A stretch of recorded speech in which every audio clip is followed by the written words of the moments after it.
Chapter 1356. The extreme in evil spear's strength lay in two aspects. The first was its grade. As a grade 3 weapon, its hardness and sharpness were extraordinary.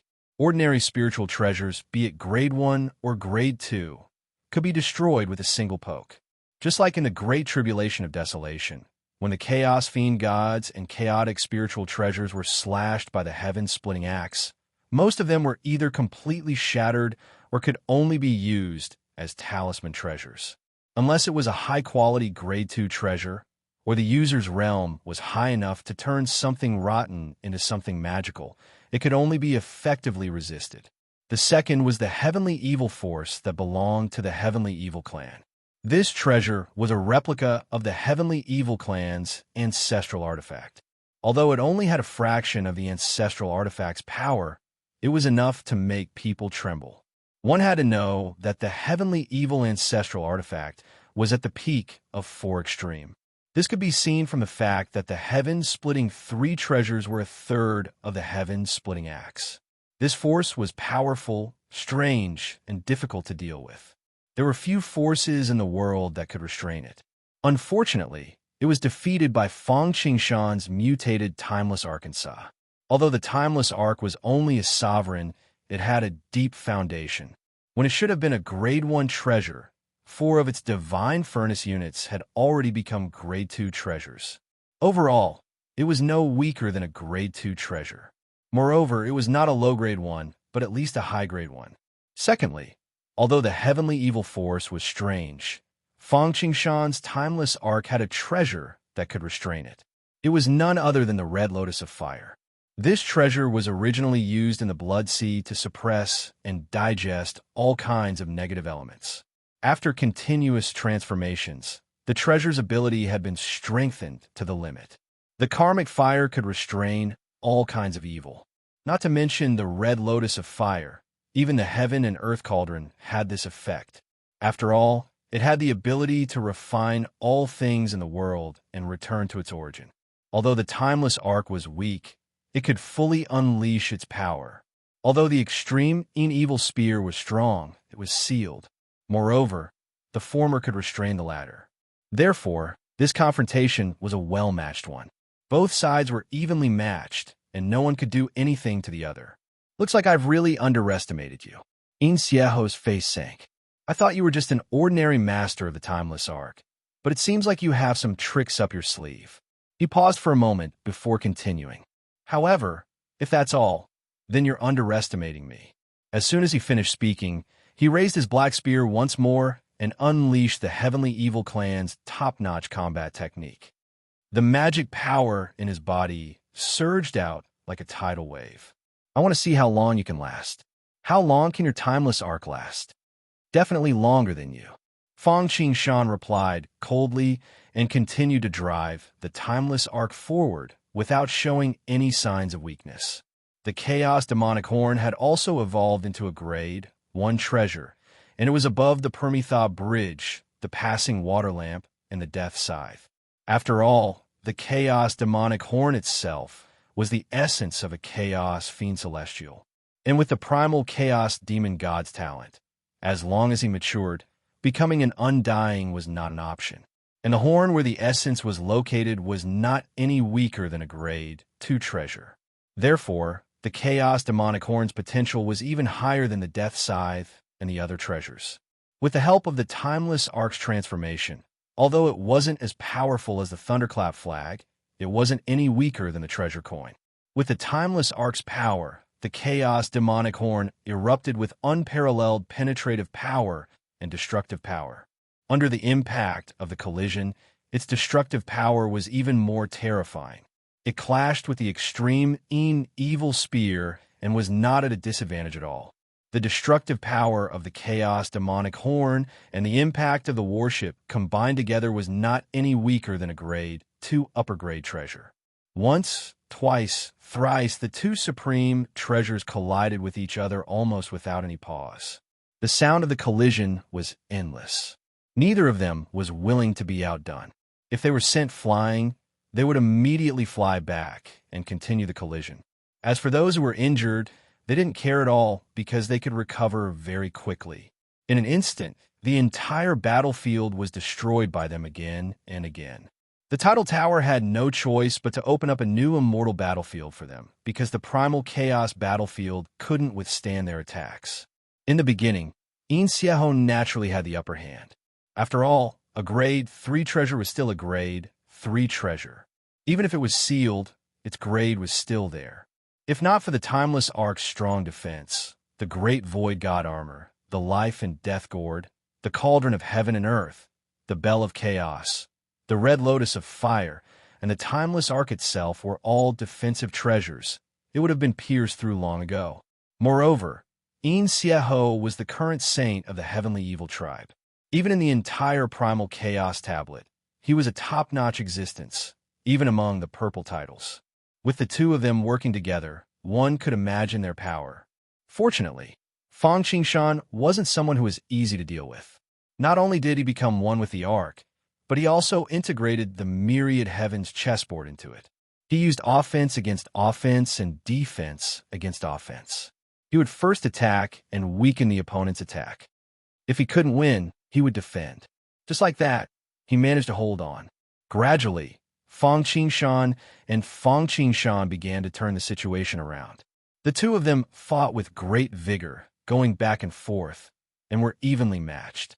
Towards the end, Fang Qingshan gradually gained the upper hand. The reason for this was still the problem of energy consumption. Yin Xiaoho was indeed powerful, and his grade 3 treasure was extraordinary. But because it was too extraordinary, the energy consumption was a little too high. If it was someone else, even if it was a grade 3 treasure that was sealed, they would probably be sucked dry after using it once or twice. Before they could injure anyone, they would probably die first. But it was different for Fang Qingshan because the Timeless Ark had its own energy system. The lightning gathering pagoda was constantly circulating, and its devouring power was much easier than Fang Qingshan circulating his cultivation technique and consuming elixirs to recover his spiritual power.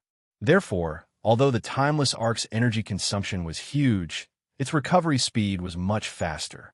With this, wouldn't Fang Qingshan gradually gain the upper hand? Good.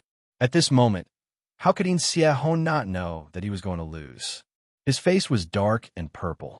After a while, he regained his composure and said, "I didn't expect there to be someone like you in the primordial chaos realm.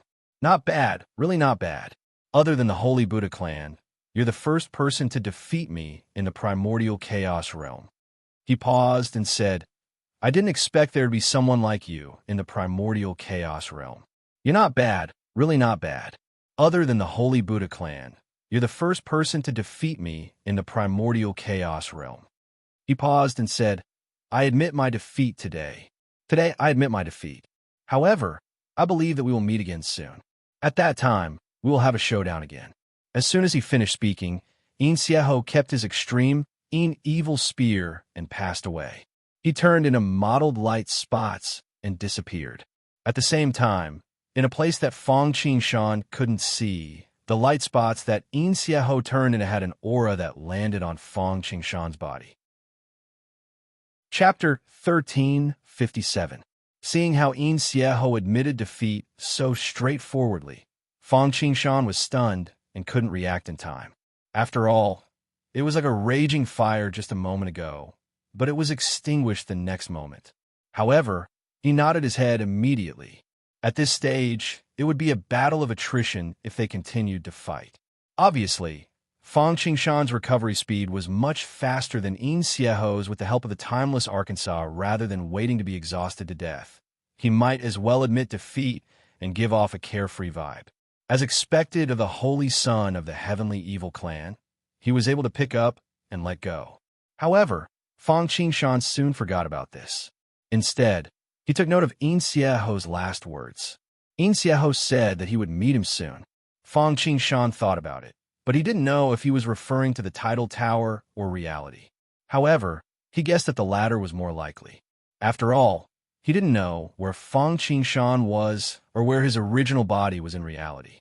On the other hand, Fang Qingshan had already reached the peak of the primordial chaos and couldn't improve any further. After that, he would definitely break through to the immortal realm. After that, he would challenge the title tower. However, how could he be sure that he would still have the potential and combat power to obtain the purple immortal title when he was at the immortal realm? How could he be sure that he would be matched with him in the end? Fang Qingshan was deeply puzzled about this. In fact, he didn't know that Yin Xiaoho chose to keep his weapon and die at the last moment, not only because he was carefree, but also because he would lose if he continued to fight. It was also to make it convenient for him to use a small trick. The aura that landed on Fang Qingshan was Yin Xiaoho, who turned into a light spot to attract Fang Qingshan's attention and landed on him. However, Fang Qingshan didn't notice it at all. Apart from the fact that Fang Qingshan wasn't paying attention and didn't think of this, it was also because this method was harmless to Fang Qingshan. Moreover, it was secretive enough, so it didn't trigger the protection of magical powers or spiritual treasures, so he didn't notice it. The effect of this little trick was very simple. It was equivalent to leaving a mark on Fang Qingshan's body. With this imprint, it was like having a locator. When they were within a certain range, Yin Xiaoho would be able to sense them. Therefore, not only in the title tower, but also in the outside world, if one was unlucky, he might even run into it before it happened. Once they met, the outcome would be obvious. Although Yin Xiaoho hadn't reached the God Emperor realm yet, he was much stronger than Jiang Bawang, who was also at the peak of Immortal Realm. Jiang Overlord was able to escape and scathe from an early Divine Emperor, while Yin Xiaoho was able to win against him. The difference between the two was like the difference between heaven and earth. After all, one was a cyan title, while the other was a purple title. The difference was more than one level. Just when Fang Qingshan was fighting Yin Xiaoho, Yang Mei was kicked out of the title tower. The reason why he waited for so long wasn't because Yang Mei had passed the blue title test. It was because his fight with his opponent wasn't as easy as Fang Qingshan, and it took him a lot more time. Jiang Bawang was worried that Yang Mei wouldn't be able to pass the test since he had just passed the Immortal Tribulation and hadn't joined the Dao sect yet. However, his worries were unfounded. Yang Mei passed the title tower's test smoothly, as he had expected. He even surpassed his expectations and attained the green title, just like Jiang Minghua. However, just as Yang Mei was kicked out of the title tower, a ray of light rose from the bottom of the immemorial tablet like a volcanic eruption. In an instant, a few colors hung in the sky above the island like a rainbow. Boom, boom, boom. A series of explosions reverberated in the sky above the island where the Tower of Title was located.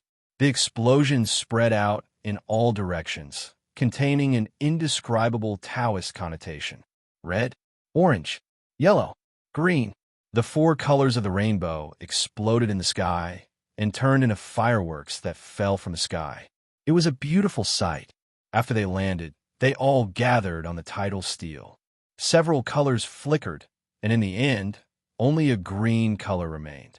The green color condensed into a name, which was imprinted on the tidal steel.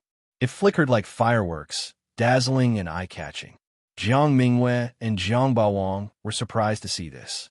After all, Yang Mei had already been selected as a disciple of the Dao sect. The stronger he was, the more potential he had, and the better it would be for them and the sect. Not only would it be good for the sect, but the development of the sect would also require fresh blood. The more talented disciples there were, the faster the sect would develop. There might even be a time when it could be revived. To them, because Yang Mei was recommended by them, the stronger Yang Mei was, the greater the reward would be. Once he grew, he would naturally be their ally. The stronger the ally, the more help they would receive. At the same time, if Yang Mei had obtained the green title, what about Fang Qingshan? Green, blue, or purple? Thinking of this, Jiang Minghua and Jiang Bawang looked at each other and saw the joy and excitement in each other's eyes. Just when Jiang Minghua and Jiang Bawang were feeling happy, Fang Qingshan had already passed through the stage of Yin Xiaoho and entered the last stage, the purple stage. It was unknown if he had used all his bad luck on Yin Xiaoho, but in the last stage, the purple stage did not have the strongest king match like in the previous stage. Although this purple title was not at the bottom, it was still much weaker than Yin Xiao's. Therefore, in the last stage, Fang Qingshan had an easier time. At a certain moment, Fang Qingshan was pushed out of the tidal tower, just like Yang Mei. Soon after, a seven-colored radiance that far surpassed Yang Mei's radiance burst forth from the lowest level of the Tower of Titles. Soon after, the radiance soared into the sky, layer by layer. When it reached the top, it instantly transformed into a seven-colored rainbow that hung in the sky. Boom! Flowers fell from the sky, and golden lotuses appeared on the ground. There was a golden boy holding an incense burner, a jade lady holding a rui, a dragon roaring in the sea, a phoenix dancing in the sky, a conch being hit, a drum being blown. All kinds of strange phenomena appeared. This was the heaven and earth celebrating the birth of another purple title. The fireworks were brilliant, and the light was like an inverted seven-colored glass covering the island where the tidal tower was located. It was so beautiful that it was mesmerizing. Following this, the red color fell like the sun, followed by orange, yellow, green, cyan, blue, and finally purple. They merged together, and only the last purple was left. The purple was noble, dazzling, and profound. It outlined a dazzling title, Marquis of Nirvana. The reason why it was called Nirvana and not reincarnation, it was because if the name reincarnation was used, it would be too exaggerated. Nirvana represented the desire to transcend the nirvana and achieve eternity. It also represented the timeless Arkansas. Chapter 1358. Purple title, Nirvana Marquis. Looking at the three glittering purple characters that exuded a supreme and noble aura, Zhang Xian's eyes widened. Jiang Mingwei and Jiang Overlord seemed to have been struck by a great opportunity. They were so excited that they seemed to be even more excited and happy than Fang Qingshan himself. In truth, this was to be expected. Even the top 100 forces on the Sovereign Forces leaderboard would fight over a purple title. Even the Dao Will sect would fight for it during its heyday, not to mention now. Although they had expected Fang Qingshan to be good, it was only good. Their expectations were the same as Jiang Overlord, obtaining a cyan title at most. Not to mention a purple title, they didn't even covet a blue title. Unexpectedly, the surprise came too suddenly, and it was too big. He only wanted a sapling, but a towering tree directly appeared. However, this was not the end of their shock. The shock was like a tidal wave sweeping towards them. If they knew that Fang Qingshan had met the Yin Xiao and won, they would probably be even more shocked. They would not believe their eyes and suspect that they were under an illusion. After all, if that was the case, the value of Fang Qingshan's purple title would be too high. Sigh, I didn't expect Brother Fang to obtain a purple title. Yang Mei had a look of joy and regret on his face. He sighed and shook his head. This scene could be said to be out of his expectations, but also within reason. He was happy for Fang Qingshan, and at the same time, it proved that he had a good eye. Didn't he think highly of Fang Qingshan back then because he felt that he had great potential? He only glanced at Jiang Mingwei and Jiang Mingwei. Although he felt that Fang Qingshan was extraordinary, he did not want to give them too big of a surprise, to the extent that they could not accept it. The main reason was that Fang Qingshan's growth was too fast. Back in the past, during the desolation, at the beginning, Fang Qingshan had to rely on him to protect himself from Hongjun. Later on, he caught up with him and was able to stand on equal footing with him. But now not much time had passed. Although he had improved a lot, directly reaching the immortal realm, Fang Qingshan had improved even more and had completely surpassed him. Regrettably, looking at the current situation, it would be even more impossible for him to catch up in the future. It would already be good enough if he could catch up to him. After all, a purple title, even if it was the lowest of the purple origin titles, as long as one didn't die prematurely, one would definitely become a God Emperor in the future. He dared not say that he was a God Emperor, but he could at least reach the peak of God Emperor. Although he had the green title, it wasn't easy for him to become a God Emperor. Just when Jiang Mingwei and the other two were still feeling shocked and happy that Fang Qingshan had obtained a purple title on the side, Uncle Wong was also overjoyed. As he inadvertently saw the situation on the title tablet, his eyes went as wide as saucers. His face was filled with disbelief as he pointed at the primordial title tablet.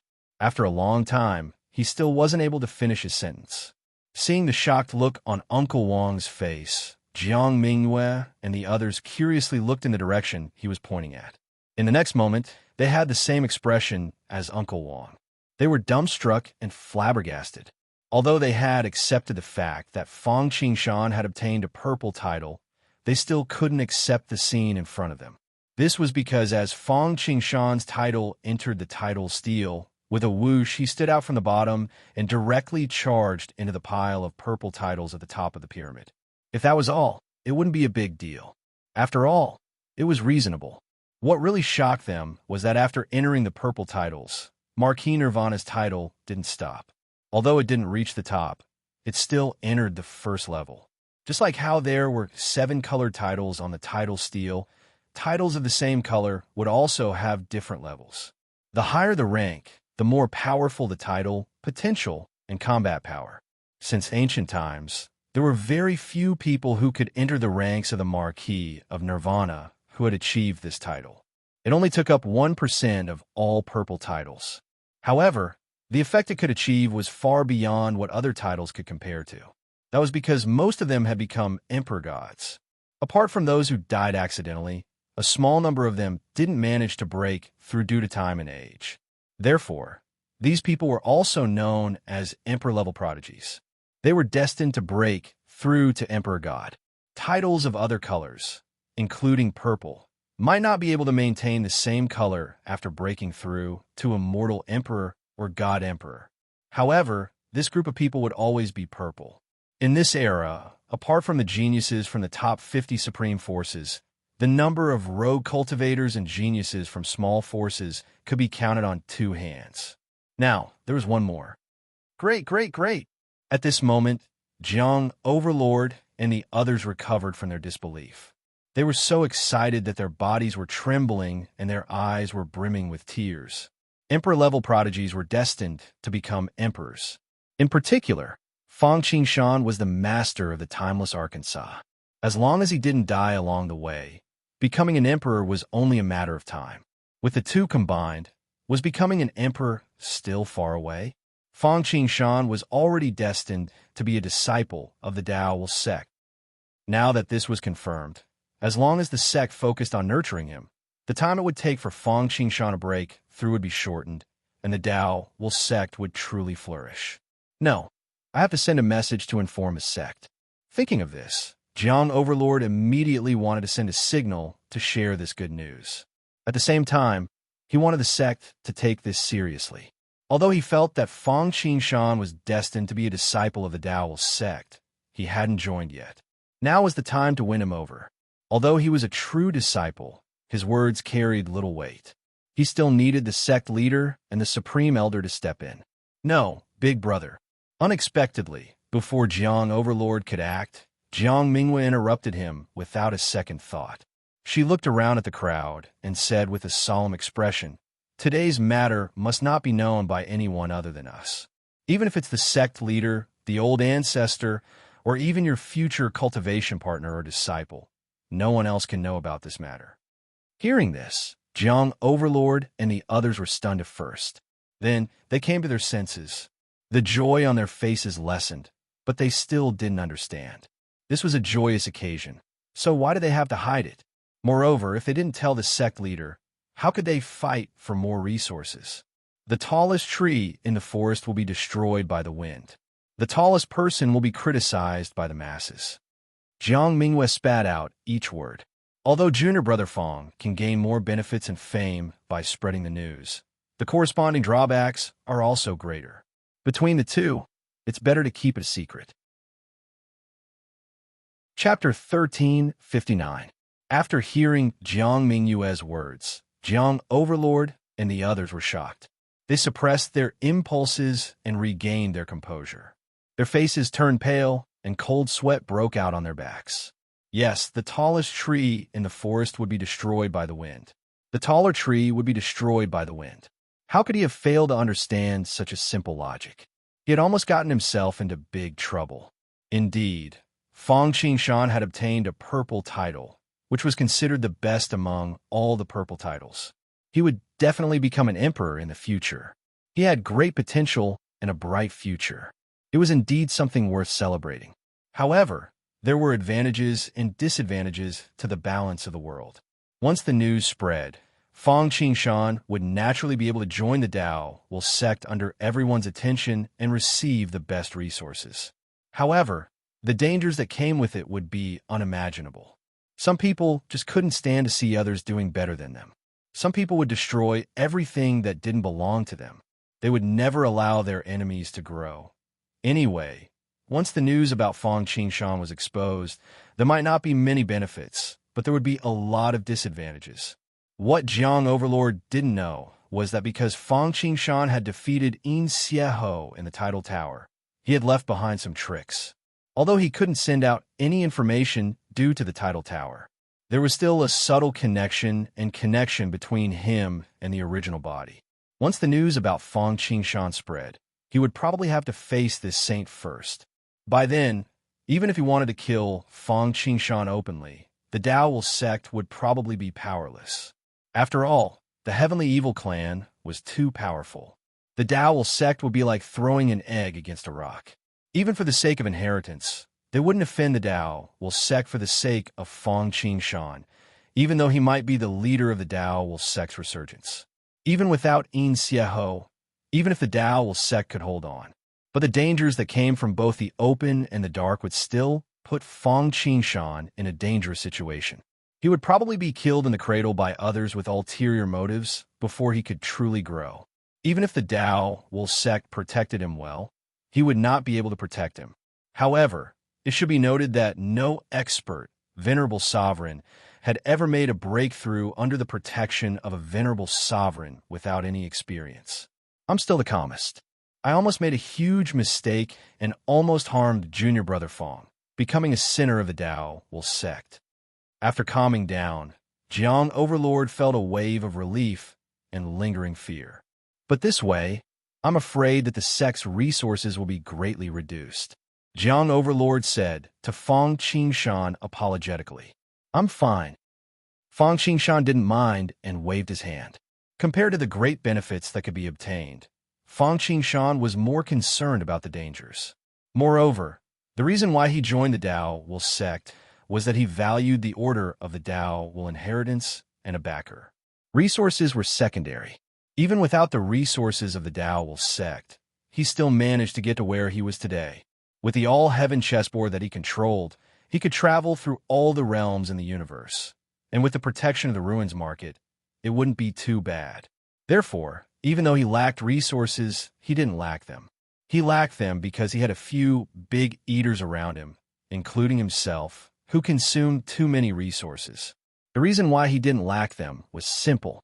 With the all-heaven chessboard and the ruins market, he could collect them as long as he had enough time.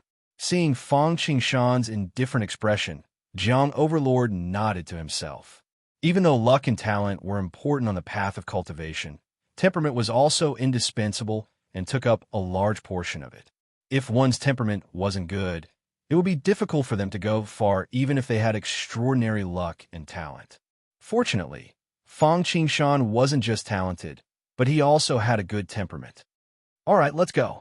Without further ado, Jiang Overlord called out to Fang Qingshan and the others and left the place in a hurry, not even bothering to congratulate them. After Fang Qingshan obtained the top-notch purple title, this place had become a place of trouble. Even though the Tower of Titles was surrounded by a boundless void with no signs of human habitation, there were spies from various forces in the nearby worlds. Usually, they had nothing to do, but once something like Fang Qingshan's happened, top-notch geniuses like him would be alerted immediately.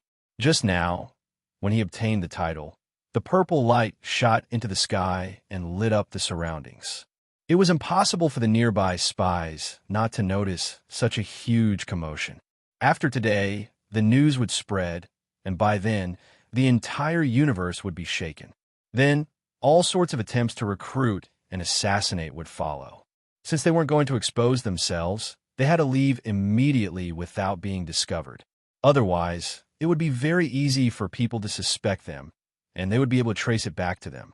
When that happened, it would be better to kill the wrong person than to let them go. Therefore, in order to avoid all sorts of situations from happening, the best strategy was to escape. After the group entered the spaceship, Jiang Overlord immediately steered the spaceship away as fast as he could. At the same time, he activated the stealth mode to avoid being discovered by others. As for Fang Qingshan, he didn't accept the congratulations of the crowd after he entered the spaceship. Instead, he went into seclusion. He wasn't the only one. Yang Mei did the same. Jiang Mingyue and Jiang Overlord understood why he was doing this. This was because they had experienced this before. After passing the test of the Tower of Titles, they were bestowed with titles. At this moment, Fang Qingshan and Yang Mei felt that the mysteries of heaven and earth had become extremely clear. It was as if they were lingering in all directions and within reach. It was as if they were bathing in the great Tao. This feeling was like a sudden awakening. For Fang Qingshan, it was as if he had once again experienced an eternal blessing. This feeling was extremely wonderful. As for Yang Mei, because he had only obtained the green title, the blessing was much weaker. However, compared to his usual cultivation speed, it was still much faster. 3,000 great Tao, 1 yuan minor Tao, all sorts of unorthodox Tao, derived Tao, new Tao, etc. All sorts of mysteries of heaven and earth were placed in front of them and within reach. Normally, they wouldn't be able to comprehend anything even after cultivating for half a year. However, at this moment, it was more than 100 times easier.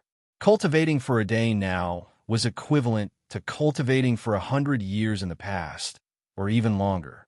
This wasn't the acceleration of time, it was the efficiency. Of course, this was only temporary. After a while, it would slowly dissipate. Although there would still be blessings, it wouldn't be as obvious. However, no matter how small a mosquito was, it was still meat. Although this state wouldn't last for too long, if they wasted it, they would be struck by lightning. On the path of cultivation, although opportunities were important, it was more important to seize opportunities and seize every opportunity to advance. Although it might not be a big deal if he improved bit by bit, when he accumulated enough, it would trigger a qualitative change. He would break through his original shackles and rise to a higher level, becoming even more astonishing. Chapter 1360. Whoosh, whoosh, whoosh.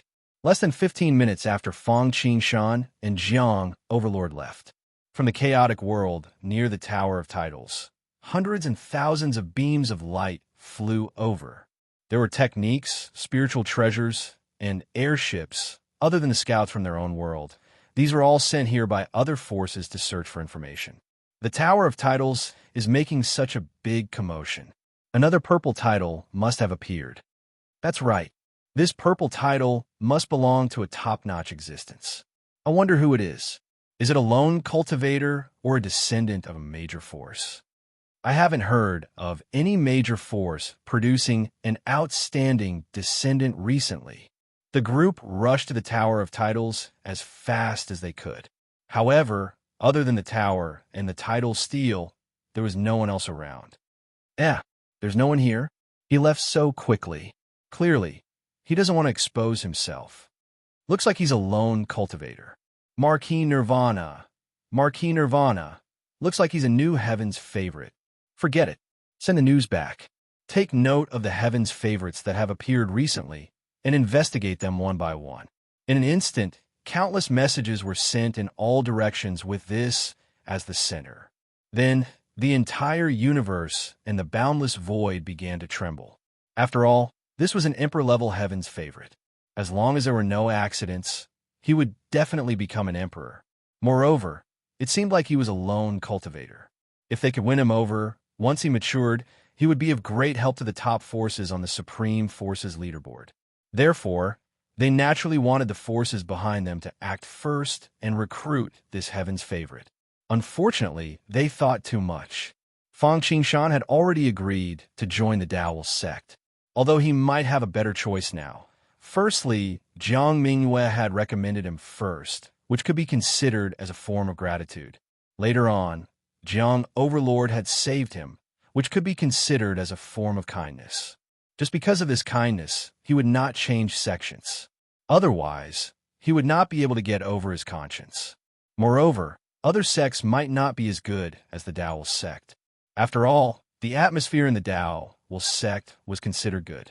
Furthermore, the structure of the sect was not rigid. Because there were no emperor-level patriarchs, the sect was willing to allocate resources. Even if another sect was more powerful than the Dao Will sect, it might not be as good as the Dao Will sect. Moreover, only those that suited him were the best. After joining the Dao Will sect, Fang Qingshan was prepared to lay low for a period of time to improve his knowledge and supplement his understanding of the myriad worlds in preparation for the immortal tribulation. Therefore, he wouldn't go out and wander around. This could also be considered as hiding from the limelight. Therefore, these people's efforts to investigate were in vain. In the vast void, a figure that looked like a speck of dust from afar appeared out of nowhere. In 1 second, it was still near a primal world. In the next second, it had already traversed half of the primal world. It was unknown how far it had traveled. This was none other than Jiang Overlord's void flying ship. After concealing his aura and leaving the area of the tidal tower, Jiang Overlord did not slow down. On the contrary, he activated his fastest mode, as usual.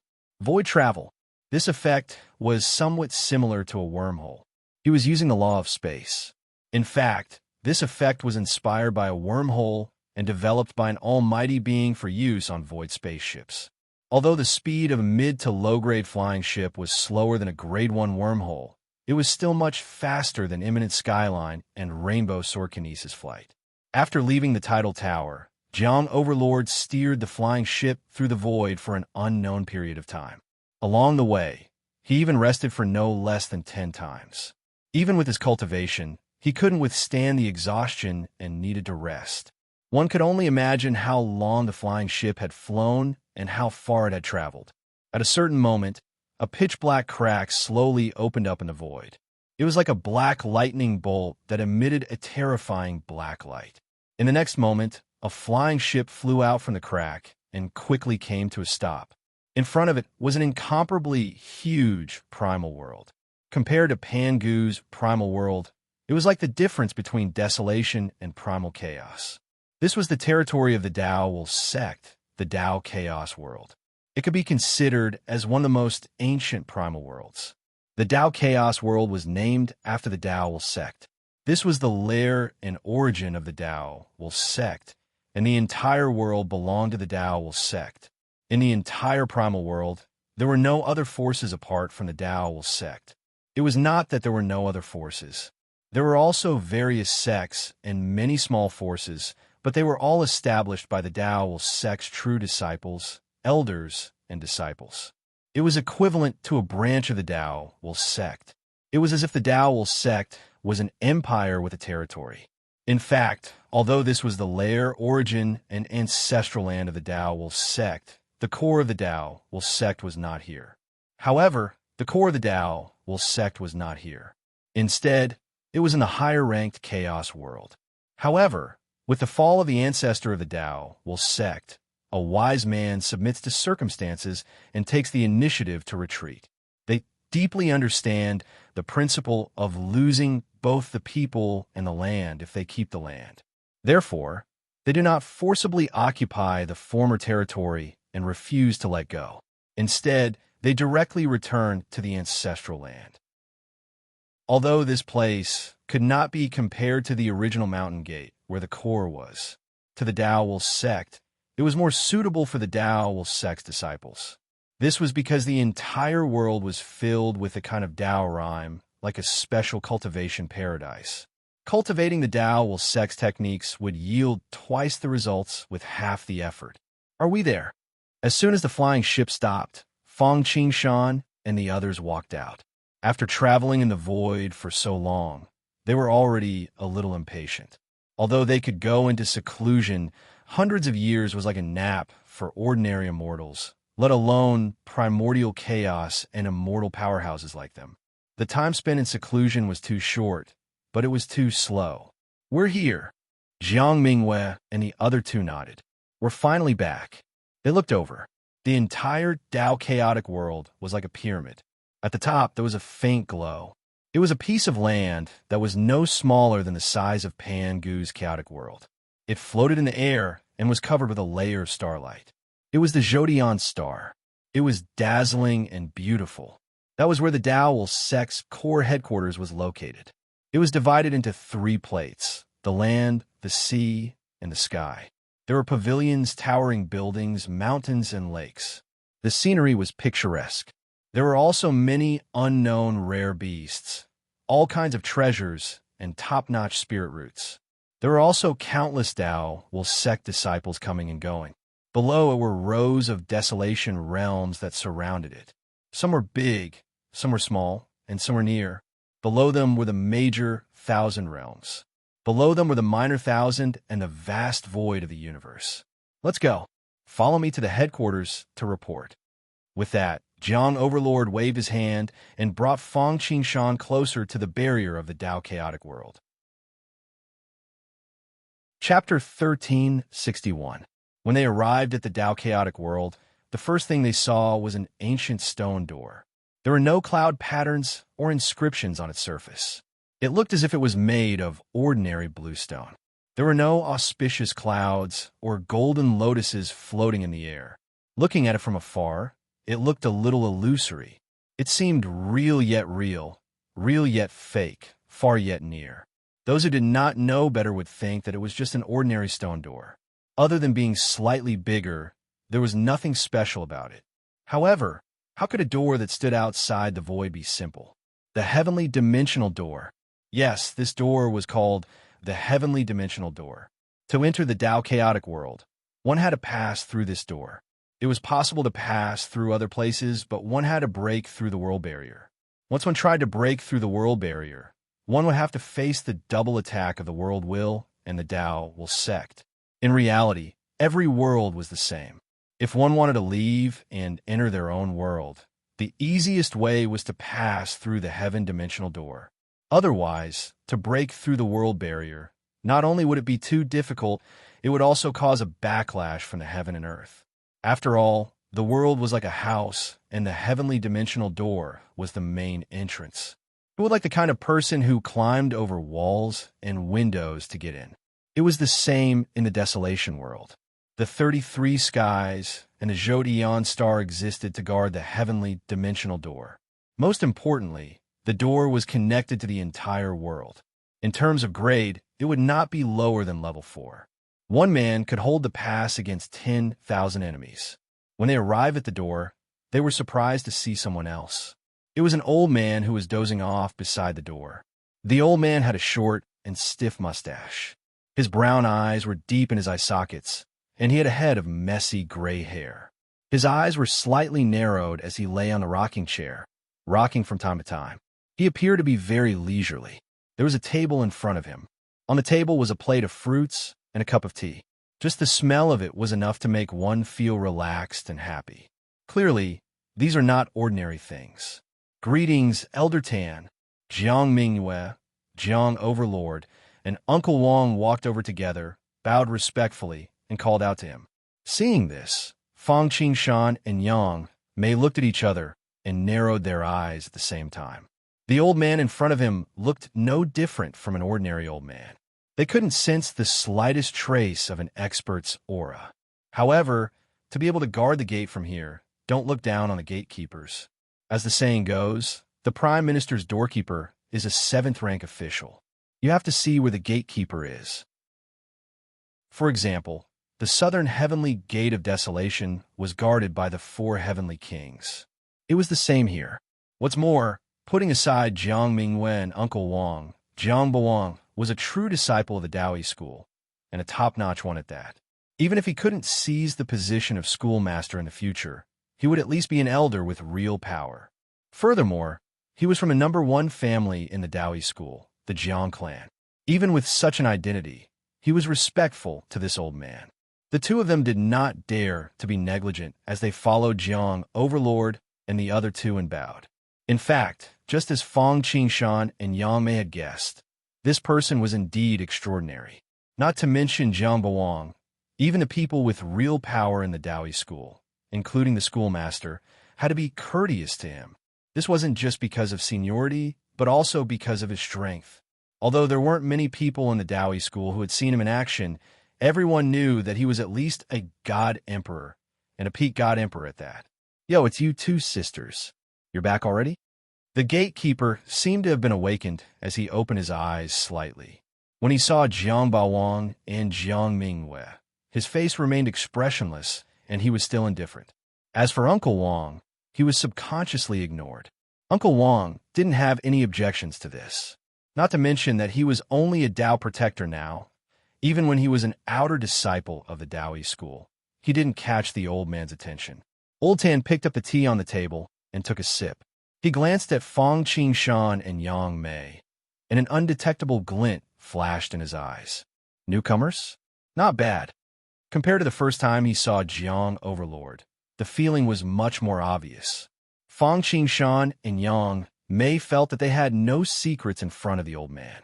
When Jiang Baowang was spying on them, they had the protection of their spiritual treasures. However, at this moment, whether it was the Chaos Bead, the Universal Chessboard, the Timeless Arc, or the Green Willow Staff, they didn't move at all.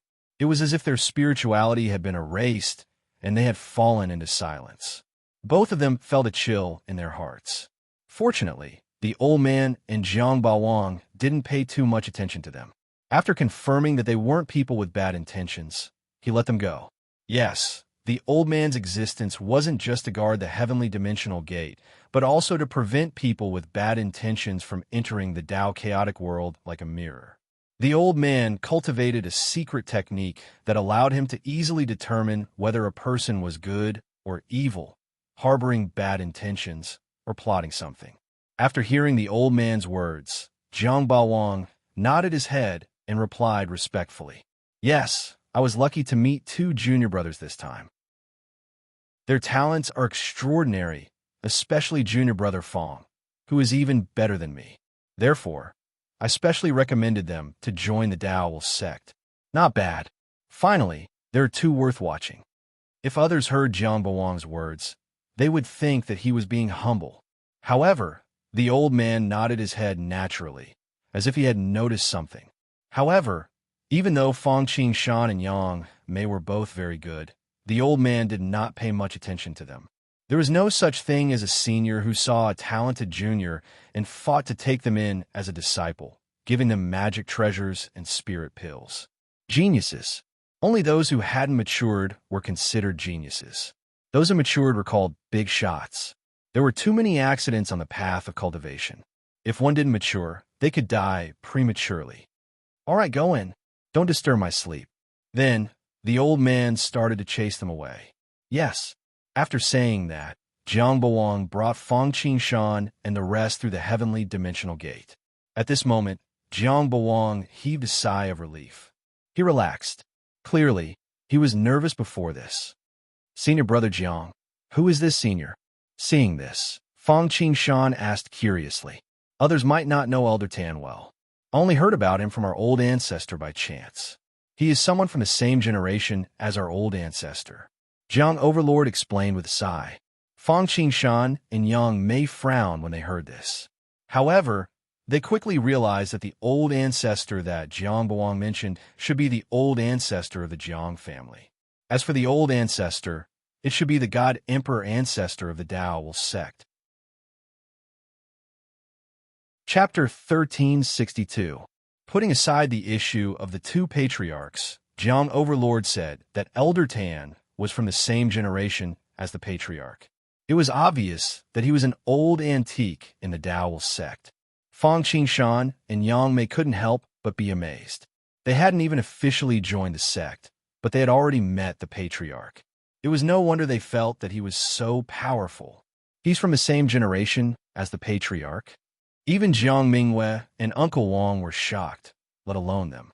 Although they knew that the old man was extraordinary, they, like everyone else, only knew that the old man had high seniority and was powerful. They didn't expect him to be so powerful. I heard from the patriarch that Elder Tan was also the most likely person to become a god emperor in the sect. He was almost halfway there. What a pity. Jiang Overlord shook his head regretfully. It's a pity that the patriarch died so suddenly that the entire sect wasn't prepared. In the end, Elder Tan sacrificed himself to fight for a chance for the entire sect to return to the Tao chaotic world without much loss. However, he paid a heavy price. Although he didn't die, it was completely impossible for him to continue advancing. Jiang Overlord explained to Fang Qingshan and the others as they walked. Regarding this, Fang Qingshan was both shocked, regretful, and understanding. He was shocked that although he had overestimated Elder Tan, he didn't expect him to be a boundary emperor. Unfortunately, if the Dao sect's patriarch had died 100,000 years, or even 10,000 years later, he might have broken through to the emperor realm. At that time, even if the Dao sect's patriarch had died, there wouldn't have been much turmoil in the Dao sect. Unfortunately, time wasn't on his side. It was destined that the Dao sect would face such a calamity. Not only did the patriarch die, but the most likely person to break through to the emperor realm also stopped there. It was no wonder that the entire sect's ranking had plummeted. What he understood was that after the Dao sect's patriarch died, although the sect's ranking dropped a lot, the loss wasn't too great. At least, compared to the other sects that lost their backers, the loss was almost negligible. He found it strange at the time. Even though the Dao sect had a level 4 supreme treasure, it was only at the early stage of level 4. Moreover, it was incomparable to a living being. Moreover, it could not be used unless it was a matter of life and death, especially when the patriarch had fallen. If a level 4 supreme treasure were to be used, not only would it not solve the problem, but it would also be snatched away by someone else. That would be a huge problem, and the entire Dao sect would probably collapse because of it. As for the fact that they had a lot of good karma and powerful external aid, not to mention the fact that distant water could not quench the present thirst, more importantly, the number of people they had offended was also not small. Even if they took the initiative to retreat at their level, it wasn't as easy as taking a step back. It was very likely that taking a step back would be like a landslide. Now he finally understood. Back then, when they retreated, the Dao sect did encounter some obstacles, and the obstacles were not small. However, they sacrificed one person in exchange for the benefits of the entire sect. In order to preserve the foundation and strength of the Dao sect, Elder Tan used a forbidden technique to temporarily break through to the celestial emperor realm. With a level 4 cardinal treasure in hand, he managed to repel the hungry wolves that came from all directions. However, because of this, his cultivation path was severed. It couldn't be said whether it was good or bad, but it depended on everyone in themselves, public and private. The only pity was that Elder Tan didn't immediately break through to the celestial emperor realm. Otherwise, everything would have been different. Putting all these aside, Lin Fan followed Jiang Overlord all the way through the heavenly dimensional gate. Soon, they passed through the Jotian star in front of the world barrier and arrived at the tip of the pyramid where the headquarters of the Dao sect was located. Actually, this place was also a star. There was also a huge gate here, and it was a very tall stone gate. However, compared to the heavenly dimensional gate, although it was similar in size, its grade was much lower. However, in terms of appearance, this gate had a complete victory. After all, this was the mountain gate of the Dao sect, and it represented the face of the Dao sect. Naturally, it couldn't look too shabby. In fact, one couldn't just look at the internal grade, but also the decoration. However, it was obvious that this gate was even stronger than the ancient demon gate in Ro's hands, and it had the power to suppress a chaotic world. On the stone gate, there was endless Dao intent, and there were countless stars, mountains, and land engraved on it. There were also many spiritual beasts, and it was all-inclusive. The entire mountain gate exuded a sense of eternity and freedom. The Dao intent on the gate was added by the disciples and elders of the Dao sect who had broken through to the immortal realm and above. It was equivalent to sacrificing the power of the entire sect to this treasure. Therefore, the grade of the mountain gate was as high as 3 levels, and it wasn't a lower level 3 like the extreme demonic spear, but a superior level 3 like the chaos bead. On top of the mountain gate, there were 3 big words: Tao will sect. It was very eye-catching, and there was a hint of elegance amidst the majesty. It was said that it was personally written by the elder ancestor. Rumor had it that if one could comprehend the reason behind it, one could obtain a true secret technique of the Tao sect. Therefore, it was very lively outside the mountain gate. Many people were sitting around, and they were all disciples of the Tao sect.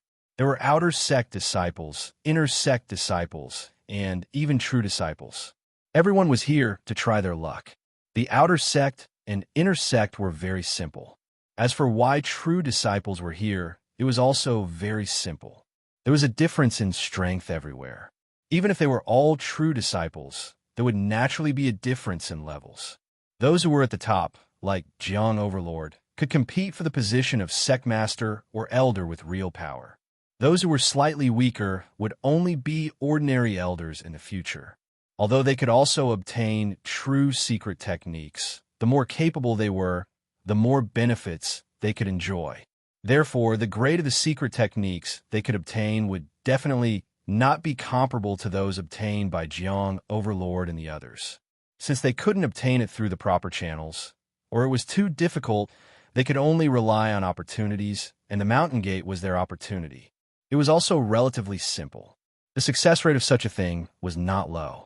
Many true disciples, inner sect disciples, and even outer sect disciples had obtained it before. This could be considered an opportunity left for the disciples by the Tao sect's elder ancestor, which was why so many people were so excited. These people were focused on observing the Tao intent and did not see Jiang Overlord and the others. Even if they did see them, other than those who were close to them, they would not greet them. This was also not the place to do so. Therefore, other than saying a few words to Fang Qingshan and Yang Mei, Jiang Overlord brought them into the mountain gate without any delay. Fang Qingshan and Yang Mei's entry into the Tao sect was very smooth. After all, they had both Jiang Mingyue and Jiang Overlord's recommendation. There was not even an interrogation or inspection. In particular, they knew that Yang Mei had passed the high-level immortal tribulation and obtained the green title. Fang Qingshan was the master of the timeless arc and relied on the timeless arc to fight against dozens of immortal realm experts. It even alarmed the sect's inner sect great elder to come forward. He greatly rewarded Fang Qingshan and the others. With a wave of his hand, everything was simple. He went through the entry procedures as quickly as possible. Chapter 1363. Once they joined, they would be received by the inner sect's first elder. In terms of strength, the inner sect's first elder was also a deity emperor and not an early-stage deity emperor. In terms of status, he was on par with the direct elders. Compared to those elders with real power, such as the technique imparting, numinous treasure, life lantern, and law enforcement elders, he was only one level lower and above the ordinary direct elders. On top of that, Yang Mei was rewarded with 5,000 Dao value, and Fang Qingshan was rewarded with 10,000 Dao value. The function of Dao value was simple. It was equivalent to contribution points and could be exchanged for various numinous treasures, secret techniques, and cultivation time in various blessed grotto heavens. Although it was only 5,000 or 10,000 Dao value, an ordinary immortal level cultivation technique, divine ability, and secret technique would only be worth about 3,000 Dao value. As for why Yang Mei was only half of Fang Qingshan's, it was because of the timeless Arkansas. This was because Fang Qingshan had obtained the purple title. According to the previous rules, they didn't tell anyone, not even to the Dao sect leader or the Jiang family's patriarch. Otherwise, they would not be received by the inner sect's first elder, but at least the technique imparting elder or even the vice sect leader. As for the Dao value, it was more than 5 times. However, even so, it was already very good. Sometimes it was good to keep a low profile. It was a blessing to be at a disadvantage. Otherwise, not to mention the pressure from the outside world, even the Dao sect might not be quiet. Compared to other sects, the Dao sect was very united and had very few internal conflicts. However, wherever there were people, there would be conflicts. The world was bustling for benefits, and the world was bustling for benefits. After becoming inner sect disciples, Yang Mei and Fang Qingshan went to a lighthouse. It was a lighthouse through and through because there were countless lights on every floor. The light from the lighthouse was brighter than the sun, moon, and stars. Not only did it light up the entire sky, but it was also like a different kind of sun that illuminated the entire Tao chaotic world. This lighthouse was somewhat similar to the lantern tree in Fang Qingshan's timeless arc, but it was also different. The lantern tree could be lit by anyone as long as one paid. With enough money, there was even a chance of resurrection. It didn't matter if you were human or demon, good or evil. Lighthouses, on the other hand, were different. The first thing they lacked was the resurrection function. Actually, this wasn't surprising at all. After all, the lower the cultivation level, the lower the difficulty of resurrection. Those who could light up the lighthouse were at least primordial chaos. One could imagine the difficulty of resurrecting them. Furthermore, one had to be a disciple of the Tao sect in order to light up the lamp. Secondly, I need you to not plot against the Tao sect. Joining the Tao sect was very simple. There was no need to talk about the selection of disciples. The new disciples had to first pass the test of Elder Tan of the Heaven Dimensional Door. The second test was to light their fate lamp. This life lamp could not only prove that you were still alive, but it could also prove that you did not have any ulterior motives. Furthermore, even if you don't harbor evil intentions now, once you betray the sect in the future, the Tao sect will be able to kill you with this life lamp. They could cast curses, perform divination, track, and so on. As long as his life lamp was not extinguished, he would not die. In other words, once his life lamp was extinguished, he would die and his soul would scatter. Here, Fang Qingshan met another powerhouse of the Tao sect, Elder Life Lamp, whose cultivation level had also reached the peak of the God Emperor realm. However, like Elder Tan, although Fang Qingshan and Yang Mei were not bad, they did not attract his special attention. He got Jiang Overlord to bring them to the inner sect area to find a fireless lamp. Fang Qingshan tried it. His essence, qi, and spirit became one. His nomological laws condensed, and his true spirit moved, mixing into a unique power that integrated into one of the fireless lamps. In an instant, a flame ignited, and as the lamp flickered, it illuminated the surroundings. Fang Qingshan felt that there was a faint connection between him and that heart lamp. It seemed weak, but it was very tenacious. When the lamp was lit, the person would die. In this way, Fang Qingshan was truly considered a member of the Tao sect. After completing the entry procedures, Jiang Overlord and Jiang Mingyue brought Fang Qingshan and Yang Mei around the sect to let them familiarize themselves with the environment. The plains where the outer sect disciples gathered. This was where all the outer sect disciples, trainee disciples, deacons, and even the family members of some disciples lived. There were many people. Cities were built one after another on the plains, and these people lived in the cities. Outside the cities were pieces of spiritual fields, where all kinds of spiritual rice and spiritual herbs were planted. This was where the outer sect disciples gathered. The inner sect disciples gathered on a sea called the Starfall Sea. There were islands of various sizes, and each island was home to an inner sect disciple. There were much fewer than the outer sect disciples here, less than 1/10 of the total. As for the true disciples, they lived in the sky, and the stars were their home. Of course, there are not only true disciples here, but also some top elders, sect leaders, supreme elders, and so on.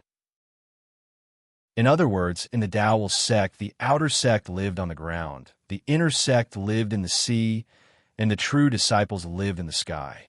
However, regardless of whether it was the cities on the ground, the islands in the sea, or the stars in the sky, they were arranged according to a certain pattern.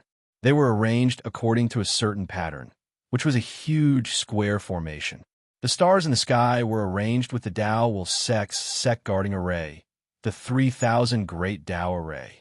Although this array was not a simple star array, it was very beneficial to Fang Qingshan's Zhoutian star array. Even if he could not obtain the complete array diagram, just understanding a little of it would be enough to improve the Zhoutian star array. Unfortunately, this array was a secret of the Dao sect, and it was difficult to inherit it unless one was a true disciple. Even if one was a true disciple, it would be difficult to obtain the complete inheritance. In the entire Dao sect, only the heavenly array elder and the sect leader had complete control of this array. If Fang Qingshan could reveal that he was an emperor-level genius, it would not be a problem for him to obtain the inheritance, but it would not be worth it. As for the array in the sea, it was the boundless ocean array, and the array on the land was the mountain river array. The three arrays were interconnected and combined to form a three greats array. These arrays were very powerful in terms of attack and defense. There was no doubt about this. The 3000 Great Dao Array was a peak level 3 array. Once it was activated, it might even be able to compete with a level 4 Emperor. The Boundless Ocean Array and the Mountain River Array were upper and lower level 3 respectively. However, their main function was not to attack or defend. After all, other than the 3000 Great Dao Array, an upper level 3 array could only compete with a peak God Emperor. As for the Dao sect, they did not lack peak God Emperors. This was not only true for the Dao sect, but also true for many big forces. The difference between a top force and a big force was not a divine emperor, but an emperor venerable. Therefore, their main function was to evolve the blessed abode for cultivation. Chapter 1364. Yes, in the world where the headquarters of the Dao sect was located, the true function of the three arrays, or rather, the most common function, was to create a grotto heaven and bless lands. For ordinary sects to cultivate, they would usually look for natural and earth-nourished spirit veins and excavate caves. At their level, not to mention the amount of time it would take to form a natural cave dwelling, it would take tens of millions of years to do so. Moreover, there are only a few top-notch cave abodes. For example, in the Desolation, there were only 36 grotto heavens and 72 blessed lands, which added up to about 200, not to mention top-notch cave abodes like Kunlun Mountain, Yujing Mountain, and Meru Mountain. How could this be enough? In the entire Dao sect, there were hundreds of true disciples, not to mention outer sect disciples, inner sect disciples, and even deacons and elders. How long would it take for a disciple to have a cave abode naturally formed by heaven and earth? Moreover, at their level, if not for the fact that the Dao chaotic world source was strong, even a natural top-notch cave abode in the Pan-Gu chaotic world would be no different from the wilderness to them. For example, in the Desolation, Meru Mountain and Kunlun Mountain were not very effective, not to mention true disciples, inner sect disciples, and even the more powerful outer sect disciples. Why would the sages in the Desolation leave the Desolation and open up a world beyond the heavens? One of the reasons was that heaven and earth could not afford their consumption. On the other hand, these grotto heavens and blessed lands were no longer useful to them and could only operate under the load. Therefore, since there was no ready-made one, they had to make it themselves. After all, to them, moving mountains, filling seas, and catching stars were nothing. Therefore, the three arrays, which gathered the power of the four seas to enhance the cave abode, created a man-made grotto heaven and blessed lands. It wasn't just the formations, the stars in the sky, the islands in the ocean, the cities on the continents, and the abodes themselves were actually condensed from numerous strands of Dao insight, and they were modified with some suitable treasures of heaven and earth. The difference was in the purity and level of the materials. For example, the materials used to build the cities were definitely not as good as the materials used to build the islands, and the materials used to build the islands were definitely not as good as the materials used to build the stars. This was the distribution of personnel. Apart from that, there were some special places. For example, the Scripture Pavilion, the Treasure Pavilion, the Life Lighthouse, and all kinds of special cultivation paradise. There is no need to say more about the Sutra Depository and the Treasure Depository. Fang Qingshan had just been to the Lighthouse of Destiny. As for special cultivation blessed lands, it was very simple. Regardless of whether it was the outer court, inner court, or elite disciple abodes, they were all condensed with Tao insight, and it had a great effect on cultivation. However, this kind of bonus would only increase 1 or 2 points at most. After all, there were quite a number of true disciples in the inner sect, let alone the outer sect. Furthermore, the cave dwelling was so huge. If they were to use top-grade materials, not to mention the Tao E sect, even the Heavenly Evil Clan would go bankrupt.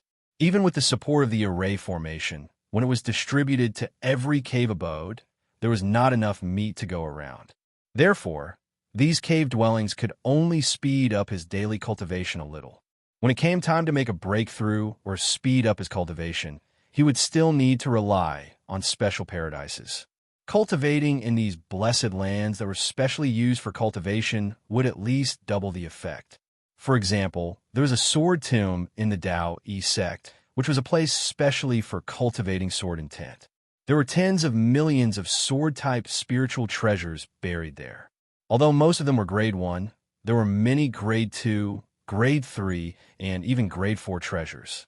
Of course, the grade 4 treasures were either fragments or broken beyond repair. Even so, the Tao insight contained in them was not something that ordinary grade 3 treasures could compare to. Some of these swords had been destroyed and were taken back by the Tao E sect, while some were buried after the death of the Tao E sect disciples. However, most of them were spoils of war from the evil sects and enemies killed by the Tao E sect, as well as the sect's opportunities, such as encountering some ancient battlefield. Cultivating inside for a day was equivalent to cultivating outside for a year. The effect was very good. Because there were many swords, there were also many kinds of sword intent. There is no need to worry about not being able to comprehend the corresponding sword intent. Of course, if one wanted to use these kinds of blessed lands, they would have to use contribution points. And it was not low. The more effective a place was, the more expensive it would be. There was no doubt about this, and it was very normal. After all, the sect also had to operate. The sect could take care of you, but they would never let you eat for free. There were also many ways to earn contribution points, such as a breakthrough in cultivation, extraordinary talent, or contributing techniques, magical powers, secret techniques, and spiritual treasures. Anyway, as long as it was useful and valuable, it would be fine. One could also do missions and so on. However, it was not easy to earn money. After the tour, Jiang Overlord took Fong Qingshan and Yang Mei to the star-shifting sea to choose a cave abode for the inner sect disciples, which was an island. It was good enough for ordinary sect disciples to have a cave abode, but the Tao East sect disciples directly occupied an island. If placed in the Desolation Sea, it could be used as a place to establish a sect.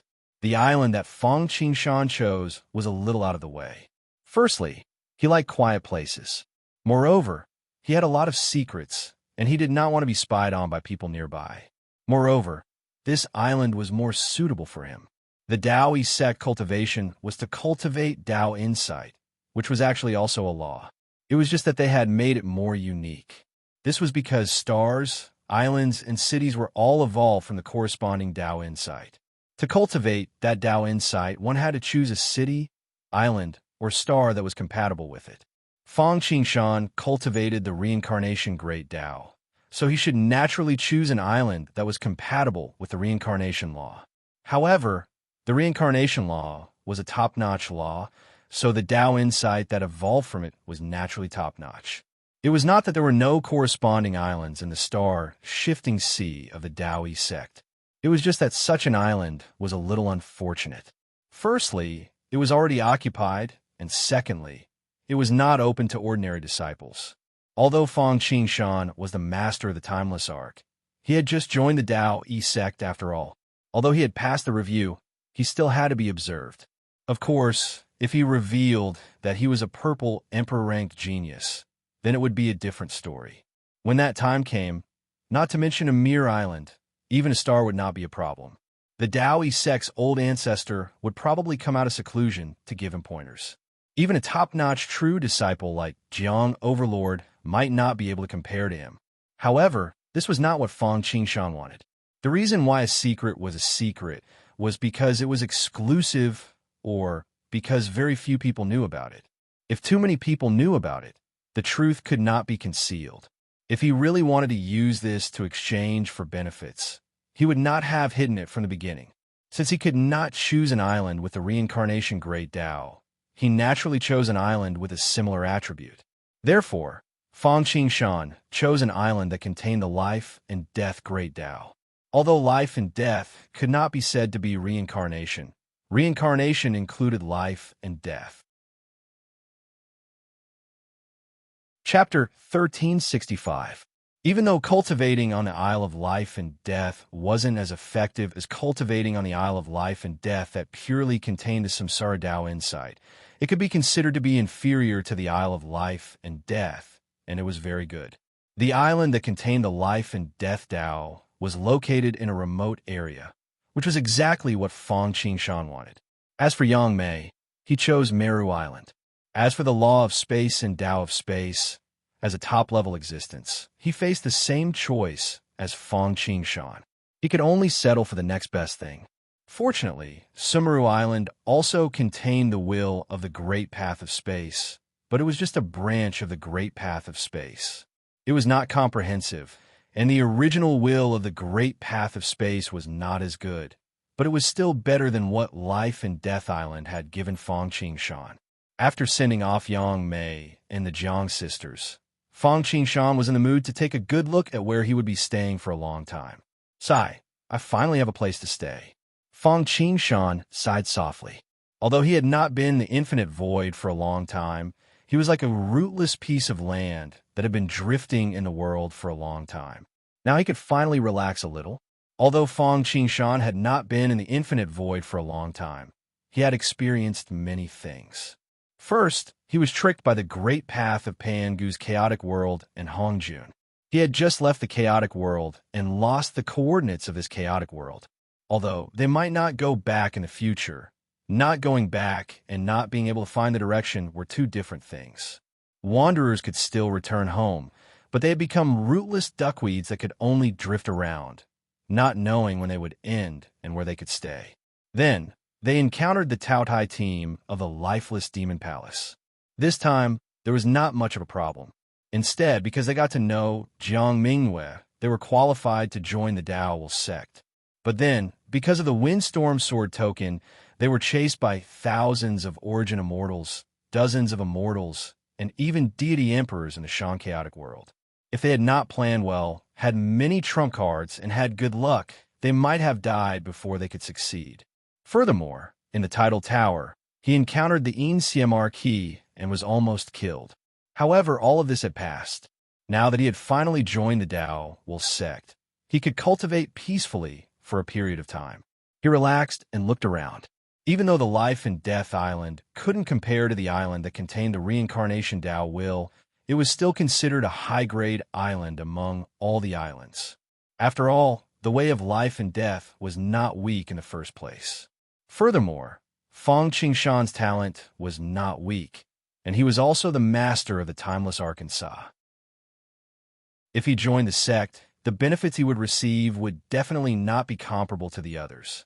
Although Yang Mei's Meru Island conformed to the laws of space, in terms of the island itself, it could not compare to Life and Death Island. The reason why this island that contained the Tao inside of Life and Death had been vacant and hadn't been claimed by anyone in the past was because there weren't many people who cultivated the Tao inside of Life and Death. Those who had the ability to choose had chosen another island with a good geographical location, whereas those who didn't have the ability to choose could only look on helplessly. That was why it was Fang Qingshan's turn. As expected of an island that contained the will of the way of life and death, it formed a closed loop, a small world. Life and death, withering and flourishing, prosperity and decline, black and white, below the ground, it was pitch black like the netherworld, overflowing with the will of death. Above the ground, fresh flowers bloomed like brocade, and a blazing fire burned with oil, bursting with vitality. Mist was indistinct. Pine and cypress trees were dense. Auspicious clouds were colorful, and spiritual opportunity formed a sweet rain. The strange rocks on the cliffs all had their own shapes. The cliffs were cut, and the peaks were indomitable. There were a few longevity deer and fairy foxes, and a few spirit birds and mysterious cranes. The jade grass and flowers never withered, and the green pines and cypresses were evergreen. The celestial peaches often bore fruit, and the slender bamboos left clouds every time. The environment was as beautiful as it could be. It was pleasing to the eye and refreshing to the heart. In particular, the Dao sect had adapted to the local conditions and planted many heavenly treasures with the attributes of life and death or similar attributes on the island. They had also reared many spirit beasts of the same attribute. For example, on the edge of a cliff, there were 2 black and white life and death bananas. They were slender and elegant, and they were 9 feet tall. There were black and white runes naturally formed on them, and when the wind blew, they made tinkling sounds. On one side, the warm wind intoxicated the tourists, and on the other side, apes cried out 3 times, staining their clothes with tears. As they swayed, one side became barren, like a land of death. On the other side, there was infinite creation and endless vitality. Another example was a withering glory tree that reached the top of the mountain and pierced through the clouds. It was rooted in the earth and connected to the sea. It was somewhat similar to the Buddhist treasures, the Sala tree. It contained permanence and impermanence, joy and non-joy, self and non-self, purity and non-purity, for withering and for flourishing, neither withering nor flourishing, neither false nor empty. These were all top-notch heavenly treasures with the attributes of life and death, and they were not weaker than medium grade too. There are also many first-grade ones.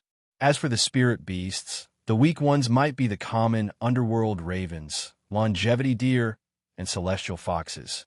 The strong ones would definitely be the 3-eyed underworld raven, undying bird, and so on. Of course, be it heavenly treasures or spirit beasts, after Fong Qing became the island owner, they were automatically divided into his. However, the sect was still a shareholder. When the heavenly treasures matured, 50% of them belonged to the sect. These were also considered a hidden benefit of entering the sect. If Fong Qing had not been recommended by the Jiang clan and was the master of the timeless arc, the great elder of the inner sect would have given it to him with a wave of his hand.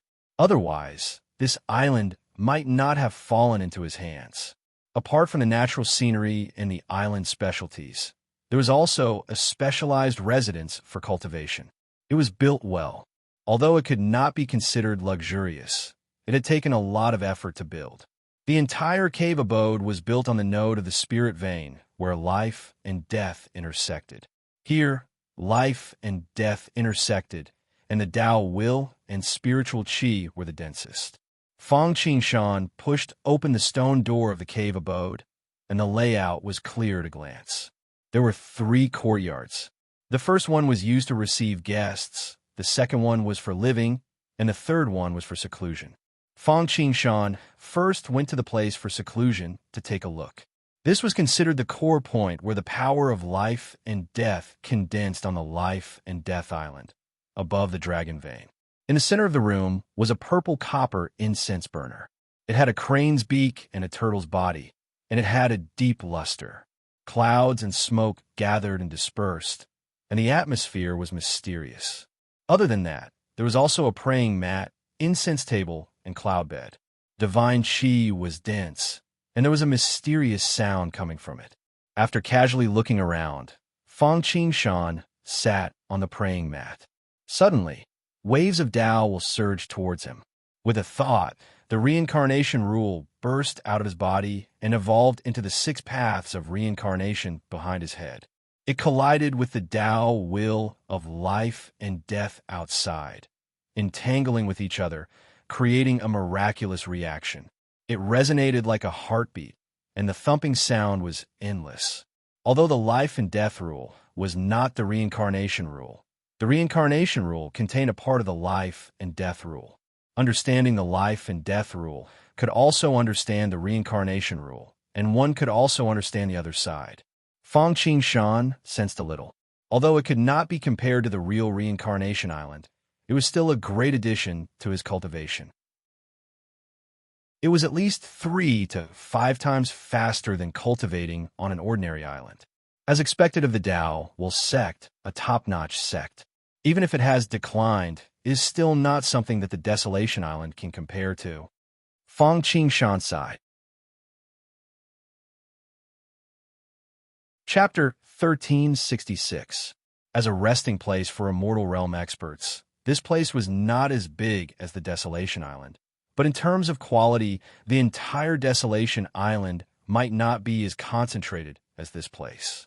Such an island was only ranked upper grade. Above it was the top grade. In the entire Star Luo Sea, there were islands of all sizes, not to mention the stars in the sky. These were the embodiment of the great sect's heritage. A skinny camel was still bigger than a horse, and a single strand of hair was thicker than a leg.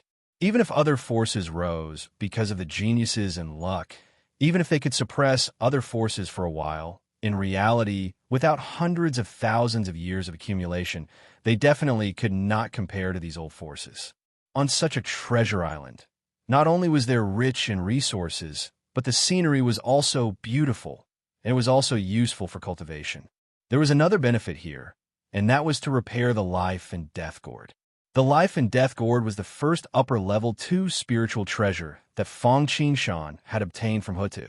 It had only been damaged by the Great Tribulation of Creation, but after merging with the Timeless Ark and the Timeless Ark's advancement, the Eternal Power had restored it to lower level 2.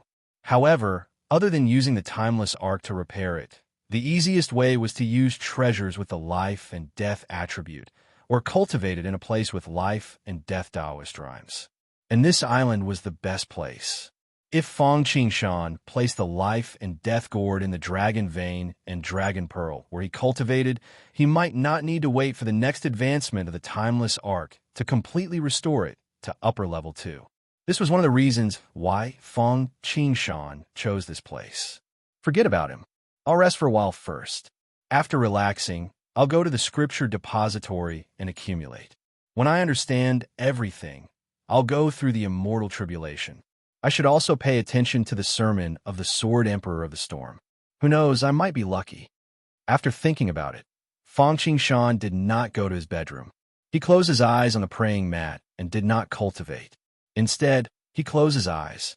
The Life and Death Taoist rhymes gathered under the praying mat instantly spread, and Fong Qing Shan immediately felt comfortable.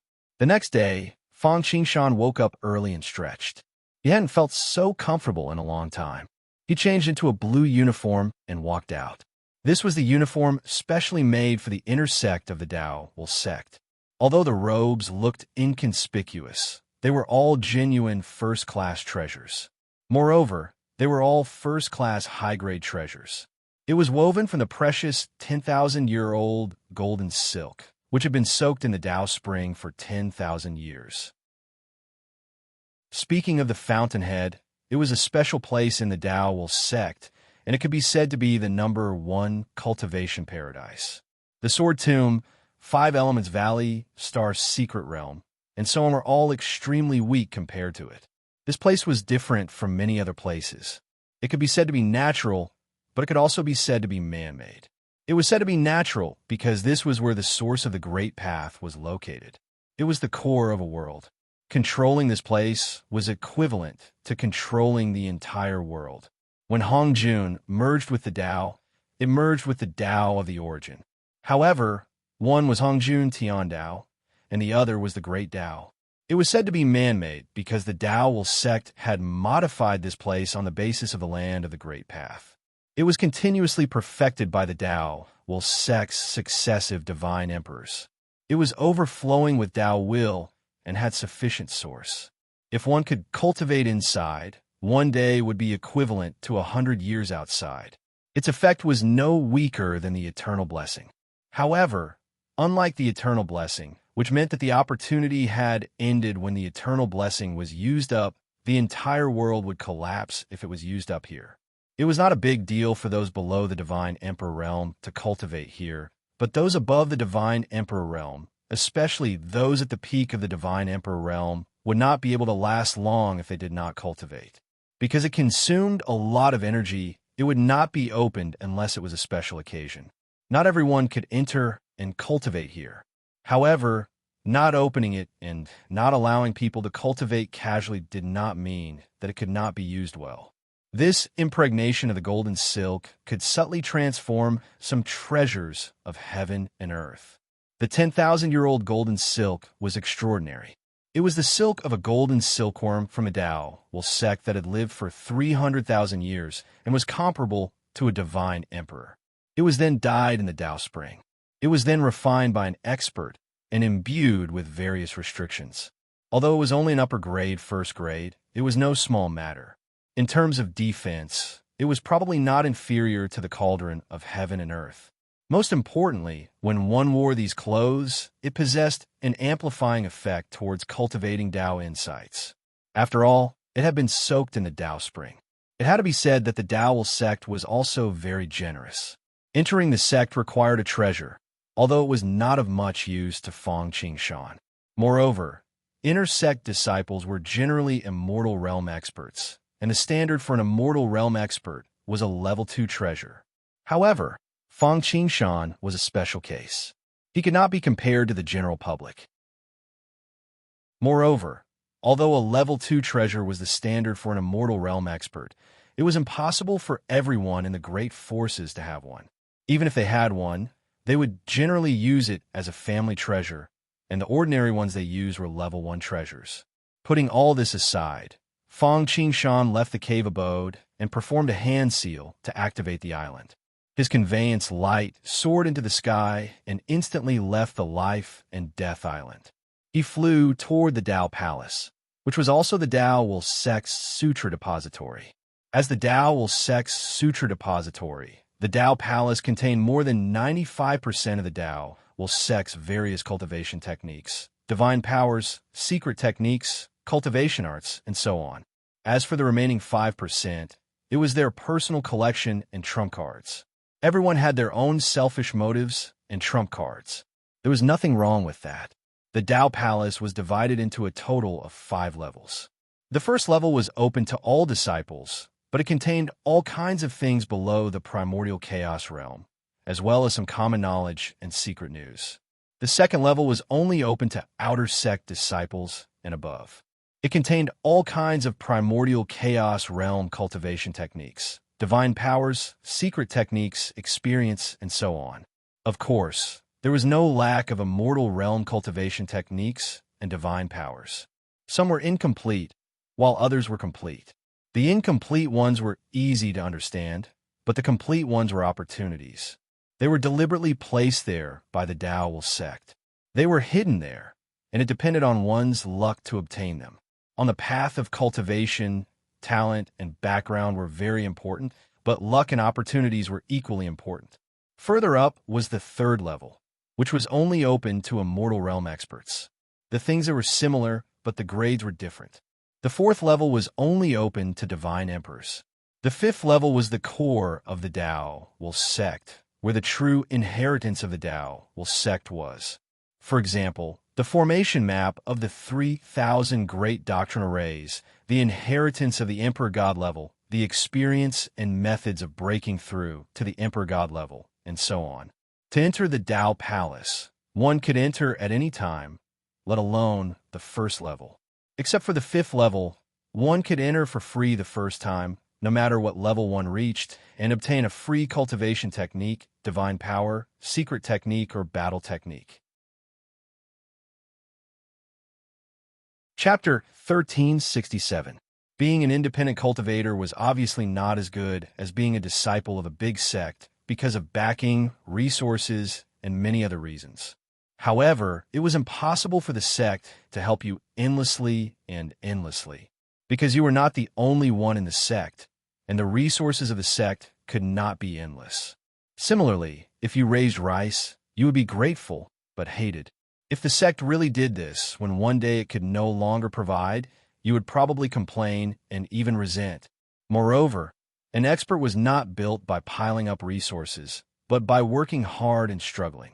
It was not easy for an independent cultivator to produce an expert, and it was not easy for a poor family to produce a noble son. But once you really showed up, it was really out of control, and you would definitely not be any worse than those top existences. For example, the Sword Emperor of Storm. Although he was an independent cultivator, he was not any worse than those venerable emperors of top forces. Therefore, except for the first time, if you wanted to enter again, it was not free. After entering, you first had to pay the entrance fee, and it was charged on time. After choosing the corresponding theurgy, secret method, and cultivation method, you also had to pay a certain price. Although all theurgies and cultivation methods were freely available, many people still could not exchange for them. Moreover, all of this was traded with Dao insight points. As a new disciple, Fang Qingshan could receive 2 mixed origin level cultivation methods for free. Yang Mei could not only receive 2 mixed origin methods, but also 2 immortal level cultivation methods, regardless of whether they were cultivation methods, theurgies, secret methods, combat skills, formations, elixir recipes, and so on. Of course, because his cultivation had reached the immortal level, the mixed origin methods were not very useful to him. He could also let the sect exchange them for Dao meaning value, but it would be a loss. In addition, when they entered the sect, they still had 10,000 Dao meaning value, which the Inner Sanctum Great Elder rewarded to the genius disciples, and 5,000 Dao meaning value, which could be used to trade. For Yang Mei, he should receive the immortal level cultivation methods and theurgies as soon as possible, and then go into seclusion to adapt to the realm he had just broken through. But for Fang Qingshan, these were not urgent. What he wanted most now were not cultivation methods and theurgies, but all kinds of general knowledge and knowledge. He did not need to be very knowledgeable, but at least not weaker than the ordinary creatures in the universe. He should not be ignorant of some general knowledge. On the other hand, Fang Qingshan was not in a hurry to cultivate. Firstly, he had just broken through and was still adapting, so he wasn't in a hurry to break through. Moreover, if one didn't understand all of this, then one would miss a fortuitous encounter or even offend an existence that one couldn't afford to offend and enter a place of death that one shouldn't have entered. At that time, one would be doomed eternally. When he arrived at the Great Dao Palace, he saw flying eaves and corners, jade tiles and vermilion walls, and dense purple energy. It was indescribably noble. In front of the main gate, there were many disciples from the inner sect, dressed in feathered robes and crowns, coming in and out. There were even more of them than in front of the main gate. Their expressions were solemn and serious, and they couldn't help but slow down and lower their voices.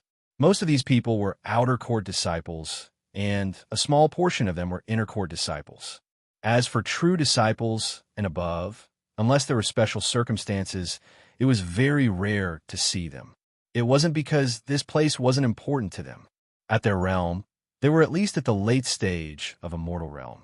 Not many of them would stay in a sect for a long time.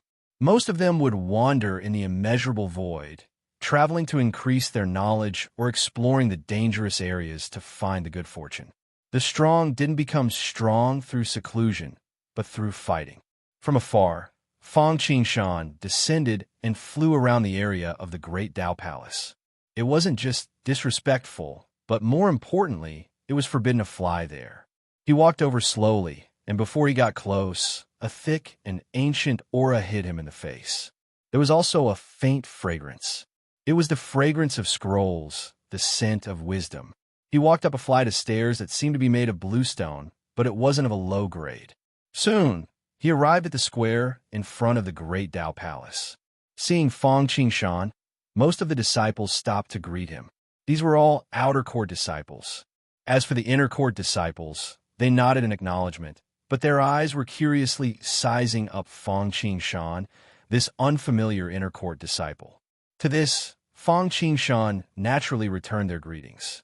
However, this wasn't a place for small talk, so he didn't say anything. The entire Great Dao Palace was built with a majestic aura. Because it was a scripture depository, it didn't look luxurious.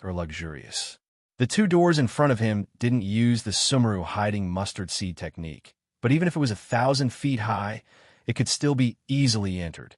Inside, There were 36 large pillars carved with dragons and phoenixes supporting the dome. Countless stars rotated on them, shining down. It was like daytime. There were carved beams and painted rafters, pictures of animals, and colorful fairy spirits. These were not only decorations, but also powerful prohibitions. If someone wanted to break into the main hall and rob or sneak in to steal, perhaps even a peak god emperor might not be able to escape unscathed. The main hall was quiet. Other than the sound of footsteps, there was almost no other sound. In the center, there were 3 bronze cauldrons that were 10 feet tall. Smoke curled up and spread out. Turning around the cauldrons, Yi Fuqian saw an old man who looked like Elder Tan leaning on a couch. His eyes were blurred, and he held a green leather gourd in his hand. From time to time, he would take 2 sips from it. From afar, he could smell the rich wine fragrance that made people want to snatch it. This person was not the technique imparting elder, but the guard of the sutra depository. However, no one could look down on him. Although he seemed to be dead drunk and did not care about the disciples who came and went to read, if anyone really treated him as a clay statue, they would not even know how they died. Therefore, although he usually ignored everyone, the disciples who entered the Tao Palace would first bow to him before going upstairs through the stairs on the side. Here, no deacons would pay attention to them, and no one would show their identification or anything.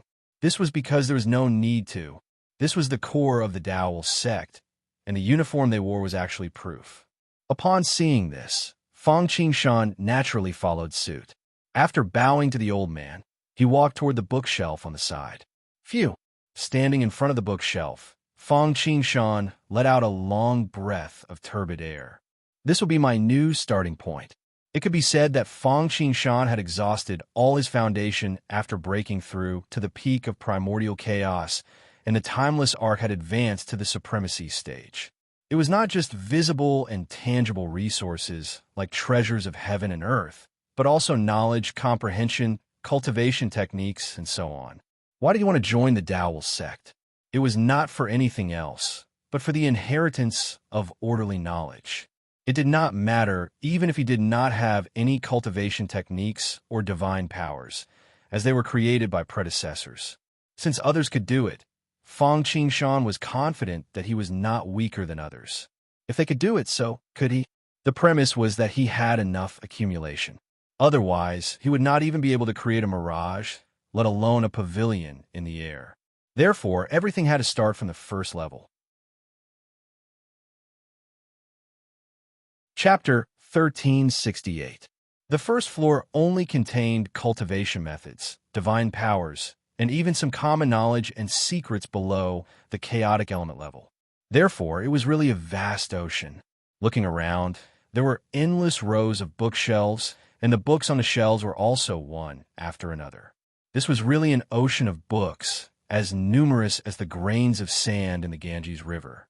Among these books, there were cultivation methods, such as cultivation techniques and mystiques. There were introductions to all kinds of treasures, introductions to powerful cultivators and geniuses, travel notes, and hundreds of cultivation arts. There was everything that one could think of, and it was innumerable. These were all accumulated by the Tao sect over countless years. It could be said that in addition to the Emperor and Level 4 Supreme treasures, the foundation of a sect was probably even more valuable than resources and spirit treasures. Sometimes, even the Emperor and the 4 Supreme treasures might not be comparable. This was because the Emperor had fallen and the Level 4 Supreme treasures were lost. As long as these things were still there would be a time for a comeback. Just like the world where Fang Qingshan came from, why was there only one of the 4 ancient civilizations left in the end, Huaxia? It was because of knowledge and the order of civilization inheritance. Some of these things were collected from the outside world by the Tao sect. Some were bought, some were obtained by chance, such as the inheritance of some senior experts, and some were robbed by destroying mountains and temples. This part was very complicated, and many of them were incomplete. The other part was created and edited by the experts and disciples of the Tao sect, and finally stored here to enrich the foundation of the Tao sect. They were also waiting for the future disciples to choose so that they could shine. This part was quite complete. As long as one cultivated step by step, there was no need to worry about any problems. When one reached the immortal realm, there would be follow-up or specialized cultivation methods for the chaotic element level. When one reached the divine emperor level, there would be other suitable ones, and even when one reached the divine emperor level. Not only that, but there were also hundreds of experience and insights left by the predecessors. It was enough to help one get started as soon as possible, reduce chi deviation, reduce confusion, and make cultivation faster and smoother. However, although it would be faster and smoother if one followed the path of the predecessors, the final achievement would not be too high. Therefore, Fang Qingshan found another way. However, there were too few of them. Most of them just cultivated naturally. Only when there was no more progress would they consider creating the most suitable cultivation technique for themselves. If he succeeded, he would break through. If he failed, he would remain like this for the rest of his life. Other than the drunkard lying in the middle of the door, there was almost no one else on the first floor. Most of the people who came to the Sutra Depository had gone up to the second and third floors. Then, he came in a hurry and left in a hurry. The reason for this was naturally because of the fees. Moreover, to them, cultivating naturally required them to make the most of every minute and second. This was exactly what Fang Qingshan wanted. He wanted to read books in peace. The more people there were, the more complicated it would be. But before that, Fang Qingshan didn't just pick a random book and start reading, even though he had decided to finish reading all the books here. However, there was a need to prioritize and prioritize. Obviously, he had abandoned those cultivation methods at the first moment. He closed his eyes and opened them. 2 rays of spiritual light shot out from his eyes. When he looked at the hall again, the mountain was no longer a mountain and the water was no longer water. In the main hall, the space above the bookshelves could be said to be colorful. Those who didn't know better would think that they had come to another world. Above the books, an endless amount of treasured light rose up. There were green imperial edicts, golden light, and red energy. Occasionally, large words would jump out, each word shining brightly. This was not anything else but the aura of books. Everything in the world was different. Humans had human energy, ghosts had ghost energy, and books naturally had scholarly aura. It was just that ordinary books were weak and inconspicuous. Although this was the worst collection in the Tao, sect, any one of them would cause people in the Desolation Hall to scramble for it. Therefore, the aura of books was very strong. The aura of books rose into the air.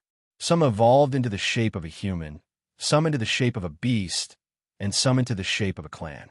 They were either sitting cross-legged or practicing divine abilities, battle techniques, and secret techniques.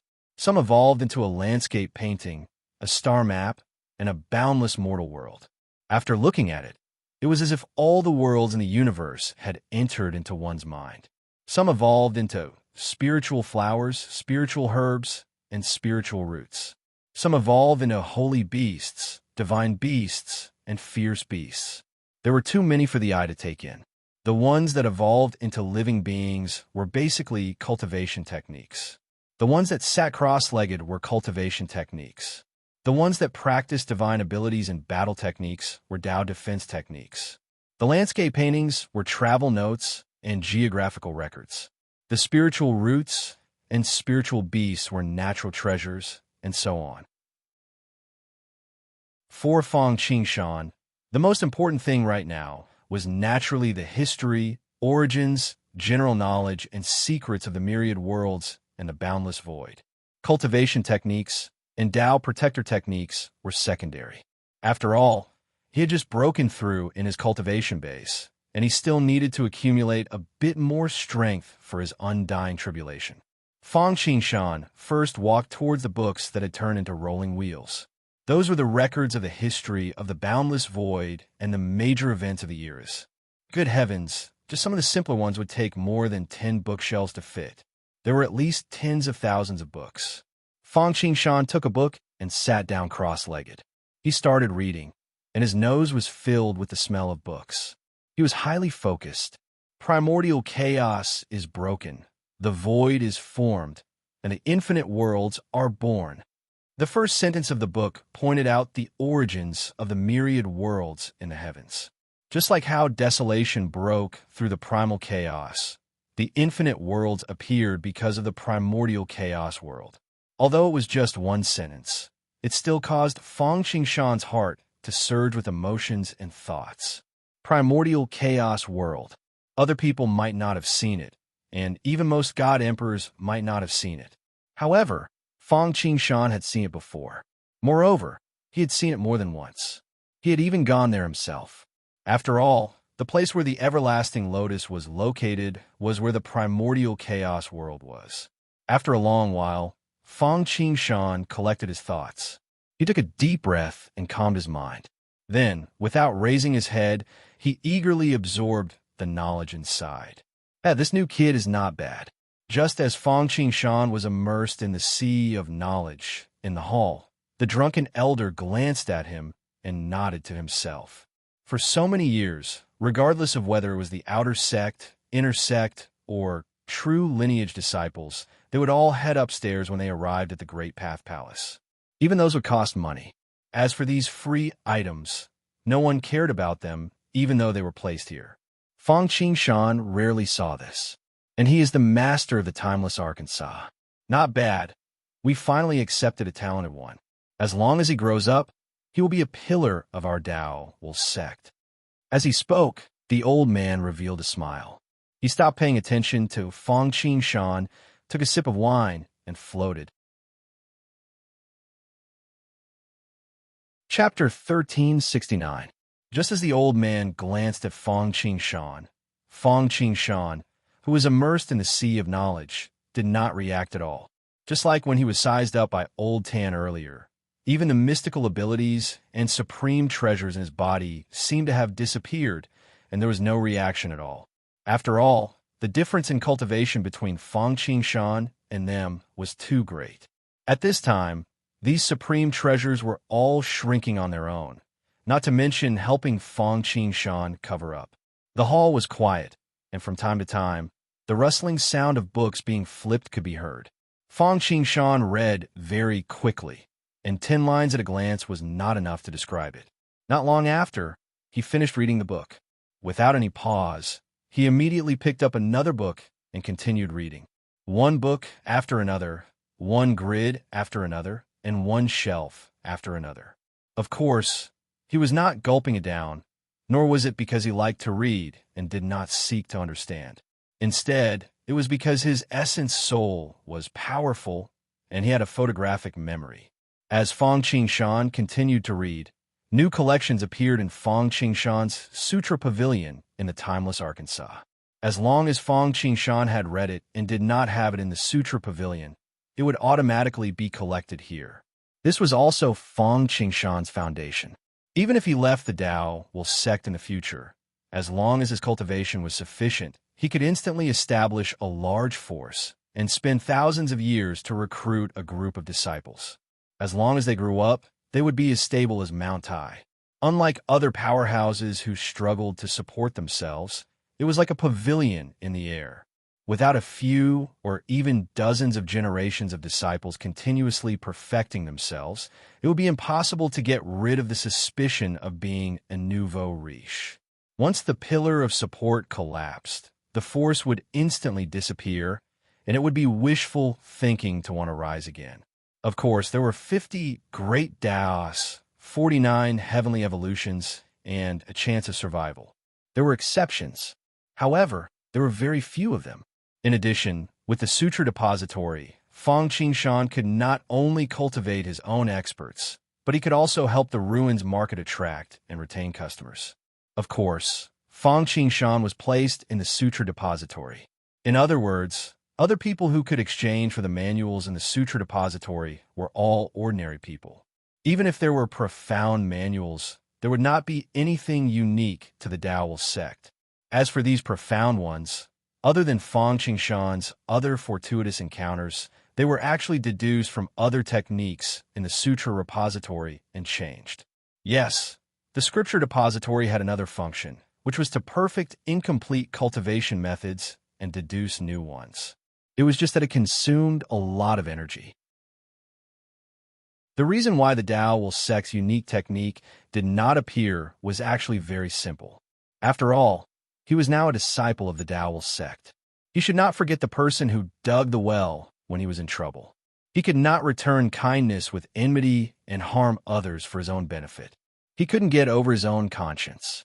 Once the Tao Will Sect's enemies understood the Tao Will Sect's heritage, they could easily create a way to restrain it. On the other hand, it would probably be a disaster for the entire Tao Will Sect. What benefits would he get if the Tao Will Sect was destroyed? Moreover, once he was really exposed, he would probably be treated as a traitor by the Tao Will Sect. Moreover, it would be a situation where he would not rest until he was dead. At that time, there would be no place for him in the world. After all, no force would allow such a traitor. Putting these aside, Fang Qingshan seemed to be flipping through all kinds of general knowledge books at a steady pace, but his speed was extremely fast. Not long after, he finished reading a volume of books, but he seemed very calm and leisurely. On this day, Fang Qingshan only read through the general history of the myriad heavens and worlds once. He had a clear understanding of the general history and major events. Logically speaking, even an ordinary primordial chaos cultivator would not be tired after a day, let alone Fang Qingshan's principal spirit. However, at this moment, Fang Qingshan was in a trance. It was partly because he was tired, but it was more because he seemed to have experienced countless eras since the beginning of the universe. He had witnessed countless years, countless geniuses, and countless major events, such as the Great Tribulation of heaven and earth, the destruction of heaven and earth, the rise and decline of various top forces, the emergence and decline of natural saints, the will of heaven, and the suppression of an era. Or this was also because Fang Qingshan's principal spirit was powerful and he had a supreme treasure divine power to suppress it. Otherwise, even if he swallowed everything, he would probably become muddle-headed, lost in the torrent of history, and his principal spirit would be greatly damaged. It must be known that Fang Qingshan's reading speed was extremely fast, and his principal spirit was extremely powerful. However, it still took him a day to finish reading these books. This was only a brief history of the universe, so the amount of information needed to be contained was enormous. In fact, the most important thing was these books. Although they were not cultivation techniques, they contained the Tao through literature. These words were all Tao texts, and the difference was even greater than the difference between ancient and vernacular literature. However, there were advantages and disadvantages. Being wrapped in this vast history was also a kind of opportunity for Fang Qingshan.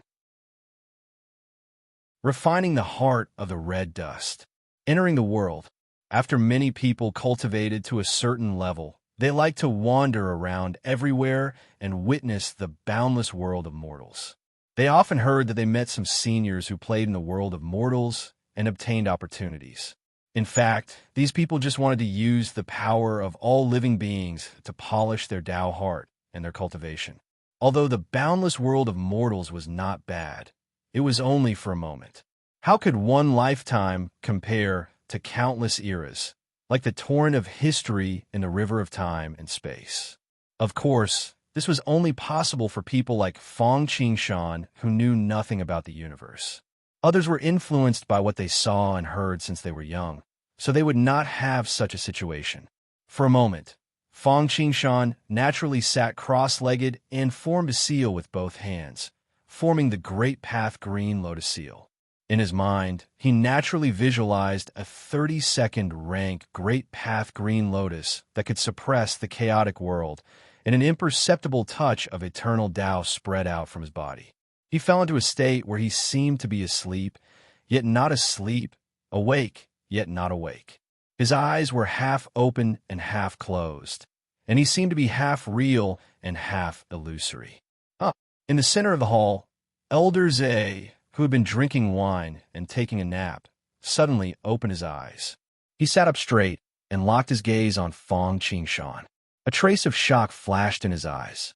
He had been awakened by the eternal Tao runes on Fang Qingshan's body. Good lad, not bad, not bad. Elder Zue's eyes lit up. In one day, he had been shocked by Fang Qingshan twice in a row, and each time was more powerful than the last. If news of this were to spread, the entire Dao Will sect would probably be shocked. Although Elder Zhe had long known that Fang Qingshan was the master of the timeless arc, he did not expect him to have such a deep understanding of the eternal Dao runes. This was almost engraved in his bones. Even he had more than a superficial understanding of the Dao runes. Those who truly understood the eternal Dao should be at the level of a celestial emperor. Although the master of the timeless arc had a slight advantage, few people in the primordial chaos realm had such understanding. It was no wonder that Elder Zue was so shocked. Chapter 1370. Elder Zue, don't be fooled by his sloppy appearance. Although he was not a technique imparting elder, he was famous in the entire Dao Will sect. He was once a proud son of heaven and a true disciple of the Dao Will sect.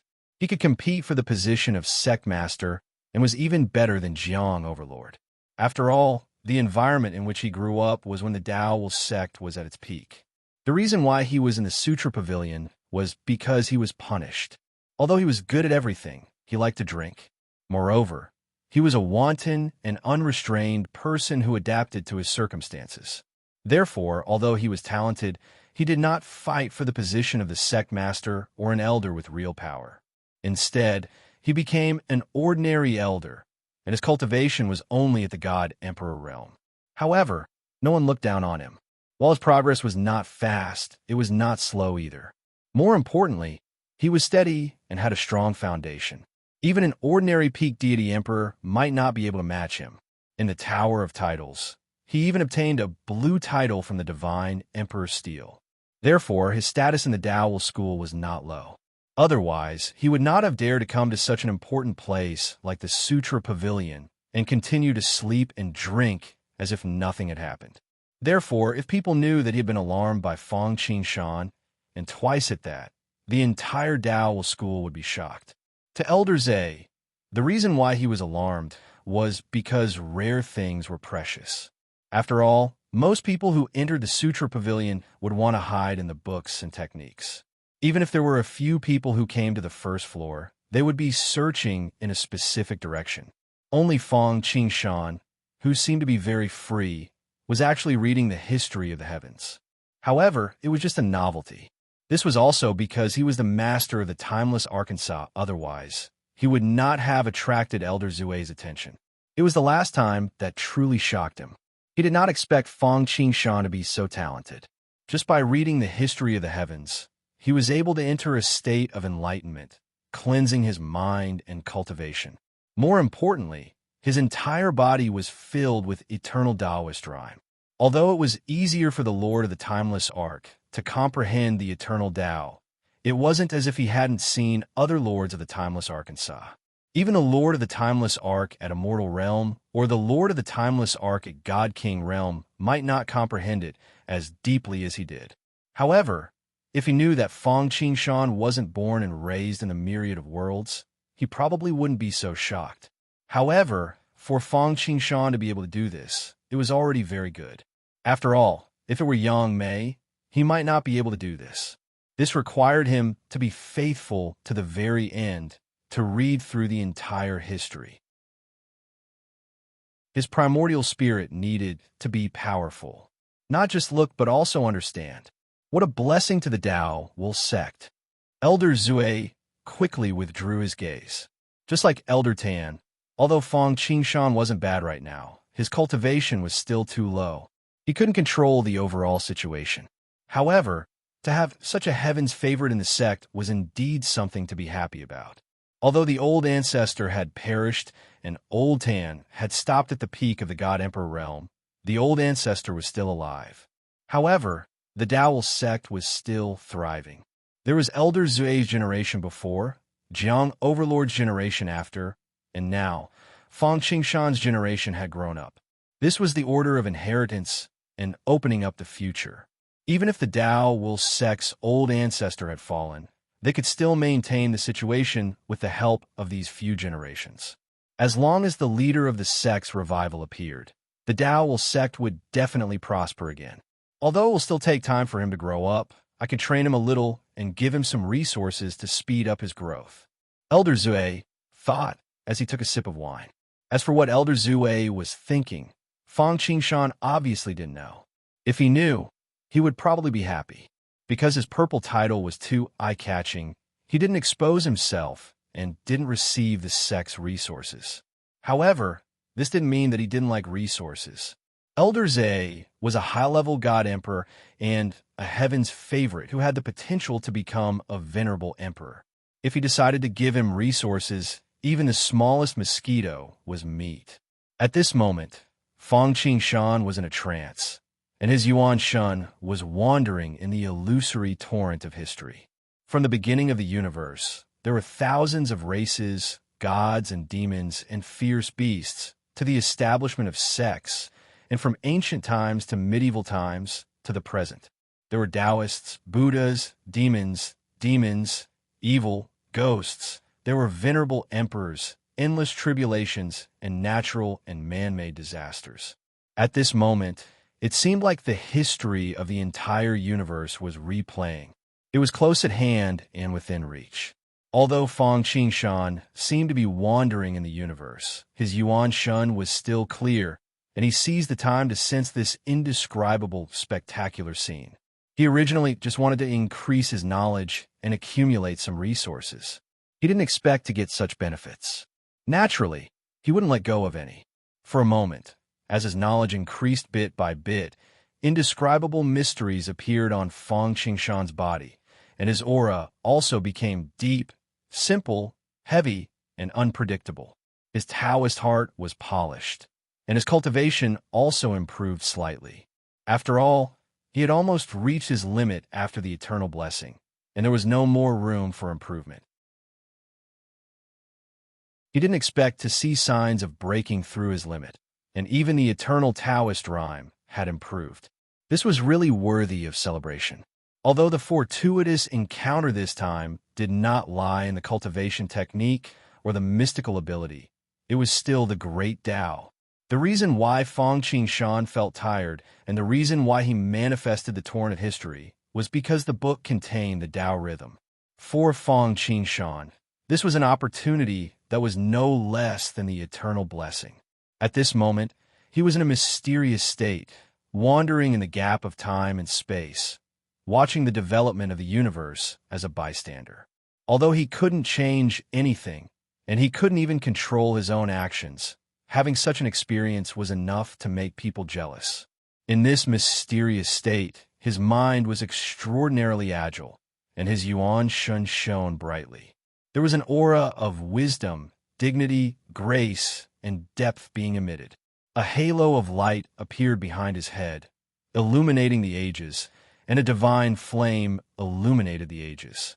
This was the halo of wisdom, the divine flame of wisdom. What increased was one's comprehension. Compared to the geniuses in the universe, Fang Qingshan's talent, comprehension, luck, and techniques were not inferior. He was just lacking in knowledge. Otherwise, he wouldn't have been able to defeat the saint of the heavenly evil tribe, Yin Xieho, and obtain the purple title from the Tower of Titles. As for this shortcoming, Fang Qingshan had always been aware of it. Therefore, he seized the opportunity to join the Dao sect. When he entered the scripture depository, he didn't choose any magical powers or cultivation techniques, but focused on the books that seemed useless to others. Amidst the rolling, unstoppable torrent of history, Fang Qingshan could be considered to have achieved his initial goal. As long as he could read more than half of the knowledge on the first floor, he could consolidate it into his own knowledge and wisdom, turning it into his own foundation.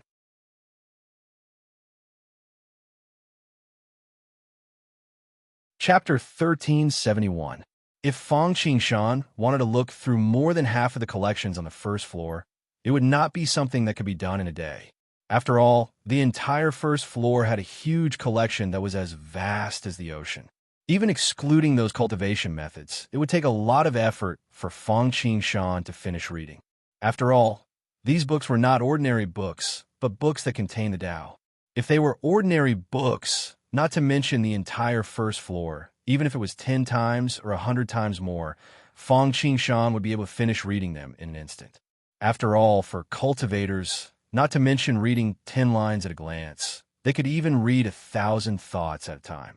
If it really did not work, couldn't he be like Mosquito Dowrin and split into 480 million blood gods to read together? Unfortunately, these were Tao characters. If one's Yuan spirit was not strong enough, one word would be too much for one's Yuan spirit to bear, let alone understand. Otherwise, with Fong Qingshan's powerful Yuan spirit, how could he be so tired just from reading the history of the heavens? However, if he could really do this, the benefits for him would be unimaginable. This was not without precedent.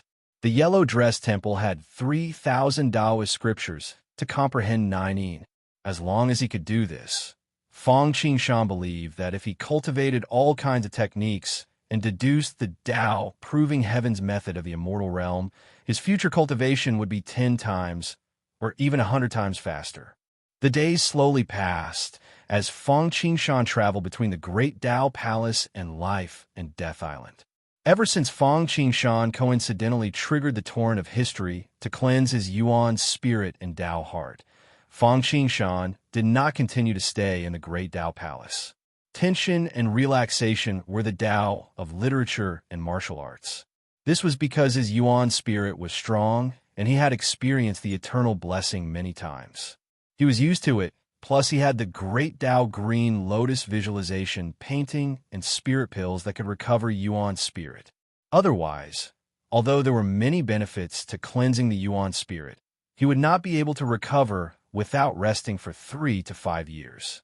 Even so, Fong Qingshan rested on the island for 3 days to digest what he had learned and recover his Yuan spirit. 3 days later, after his digestion had recovered, Fong Qingshan went to the Tao Palace again to observe. This time, there weren't as many fortuitous encounters as before. However, he still managed to gain quite a bit from watching. After a few times, Fong Qingshan shifted his focus from the Tao Palace to the Life and Death Island. Elder Zue was the reason why this was possible. He had been shocked by Fong Qingshan twice and felt that he had extraordinary talent. He would be a pillar of the Tao sect in the future, so he cherished his talent. Therefore, Elder Zue agreed to Fong Qingshan's request to take the Palace of Tao's library out of the Palace of Tao. However, although the things on the first floor were not expensive, it was impossible to empty them out. Fong Qingshan read quickly, so he would come back every few days to return the books and borrow books. Every day, he would spend a few hours reading books and then meditating and cultivating. Although it was not very useful, he needed to persevere. Occasionally, he would exchange a few words with Yang Mei, Jiang Mingyue, and the others. There were also fellow disciples who lived nearby who came to visit. His days passed very leisurely. Of course, Fong Qingshan did not let go of another matter: the sword token of the storm. Fong Qingshan sent out the World Tree clone and Mosquito Dowrin to search for the sword token of the storm. At the same time, he would try his luck and collect some resources. After all, he was about to break through to the immortal realm. He needed resources. Plus, Mosquito Dowrin and Mosquito Dowrin needed to cultivate as well. However, the most important thing was to find a sword token of the storm. Fong Qingshan did not want to miss the Sword Emperor of the Storm's lecture. Timeless Arc had just broken through to the Supremacy Realm. He had used up all his resources. He did not know how long it would be before he could level up again. If Timeless Arc did not level up, he would not receive the Eternal Blessing. Without the Eternal Blessing, it would not be easy to perfect the All Heavens Tao verification technique alone. Therefore, when the Sword Emperor of the Storm talked about this matter, Fong Qingshan could not let it go no matter what. This was the best time to perfect the All Heavens Tao verification technique. If he missed it, it would be troublesome for him to cultivate in the immortal realm. However, when listening to the Sword Emperor of the Storm, Fong Qingshan had to make preparations in advance. After all, the perfection of the All Heavens Tao verification technique required Fong Qingshan to be knowledgeable. Otherwise, it would be difficult to rely on the lecture to create a technique. Therefore, Fang Qingshan planned to look through half of the first floor before moving on to the second and third floors to look at techniques and techniques. The second floor represented the primordial chaos realm. The reason why he had to look through it was because although the Great Tao was the same, the world had changed. The myriad worlds and the Pangu chaotic world were two different worlds. How could the Great Tao nomological laws be the same? This was the so-called Tao that ran through everything. However, the Great Tao was also the same and changed with time. Therefore, if he wanted to apply the cultivation techniques of another world to this different world, if he did not adjust them at all, how could they be completely applicable? However, time was a little tight. Firstly, he had to look through enough primordial chaos and immortal realm cultivation techniques and divine powers. Secondly, it was not easy to find the sword token of the storm. The key to the former was the Tao intent value. The second and third floors were not like the first floor, where he could look through unlimited free of charge. There was a fee for that. Fortunately, Elder Zue had seen Fang Qingshan's performance and thought that he was the future of the Tao intent sect. He knew that Fang Qingshan wanted to create the most suitable cultivation technique for himself, so he opened the door to Fang Qingshan. Since Fang Qingshan had reached the peak of the primordial chaos realm and was an inner sect disciple, the primordial chaos realm cultivation techniques and divine powers on the second floor were all free for him. Just like the first floor, he could look through as much as he wanted and as long as he wanted. As for the immortal realm cultivation techniques on the third floor, although they could not be completely open to Fang Qingshan, they were still flexible. First of all, disciples who had just entered the immortal realm could receive 2 cultivation techniques for free, which he had asked Fang Qingshan to receive in advance. In addition, Elder Zue also gave Fang Qingshan a discount. That was why Fang Qingshan only needed 2,500 to exchange for an immortal realm cultivation technique, which originally cost 3,000. Of course, this referred to the complete version. He could also read all the incomplete chapters. However, even so, it was still a huge burden for Fang Qingshan. Fortunately, he had accumulated a lot over the years. Although he had used up all the resources, there were still many spirit treasures and cultivation techniques that had taken shape. Therefore, Fang Qingshan traded all the spirit treasures that he did not need. As for the cultivation techniques, he made a copy of most of the collections in the Sutra Depository. Unfortunately, because the level was too low, the Tao intent value that he could exchange was not too much. However, for the time being, it was enough for Fang Qingshan. After all, there were still incomplete chapters. Fang Qingshan could deduce them through the Sutra Depository of the Timeless Arc, but it would consume a lot of eternal divine power. It was even more than the last time he used the eternal divine furnace. However, it was all worth it. After all, these were all immortal realm cultivation techniques and divine powers. If not for the advancement of the Timeless Arc, the Sutra Depository would not have been able to deduce them at all. Chapter 1372. As Fang Qingshan needed to replenish his knowledge and accumulate his foundation, and at the same time, to avoid the limelight, he had been holed up in the Tao sect to cultivate. No, it could not be considered as cultivating. Cultivating in seclusion, reading books, chatting, meditating, and becoming a shut-in. Although he had gone into seclusion, Mosquito Daorin and the World Tree clone did not idle around. Following Fang Qingshan's instructions, the two of them left the Tao chaotic world and traveled together to witness the various customs and practices. Firstly, true knowledge came from practice. Although Fang Qingshan had seen more than half of the first floor of the Tao Palace, it was still theoretical knowledge. Only by combining theory with reality could he maximize the effect. It was not convenient for his main body to wander around, so it was the same for his clone. At the same time, the two of them had a mission. One was to find the sword token of the storm. The Sword Emperor of the Storm's lecture was a grand event in the boundless void. It was just like the lecture in Hongjuan's Purple Cloud Palace during the desolation. Almost everyone below the Celestial Emperor level flocked to it. As for those above the Celestial Emperor level, no one came. A king would not meet another king. This could be considered an unspoken rule.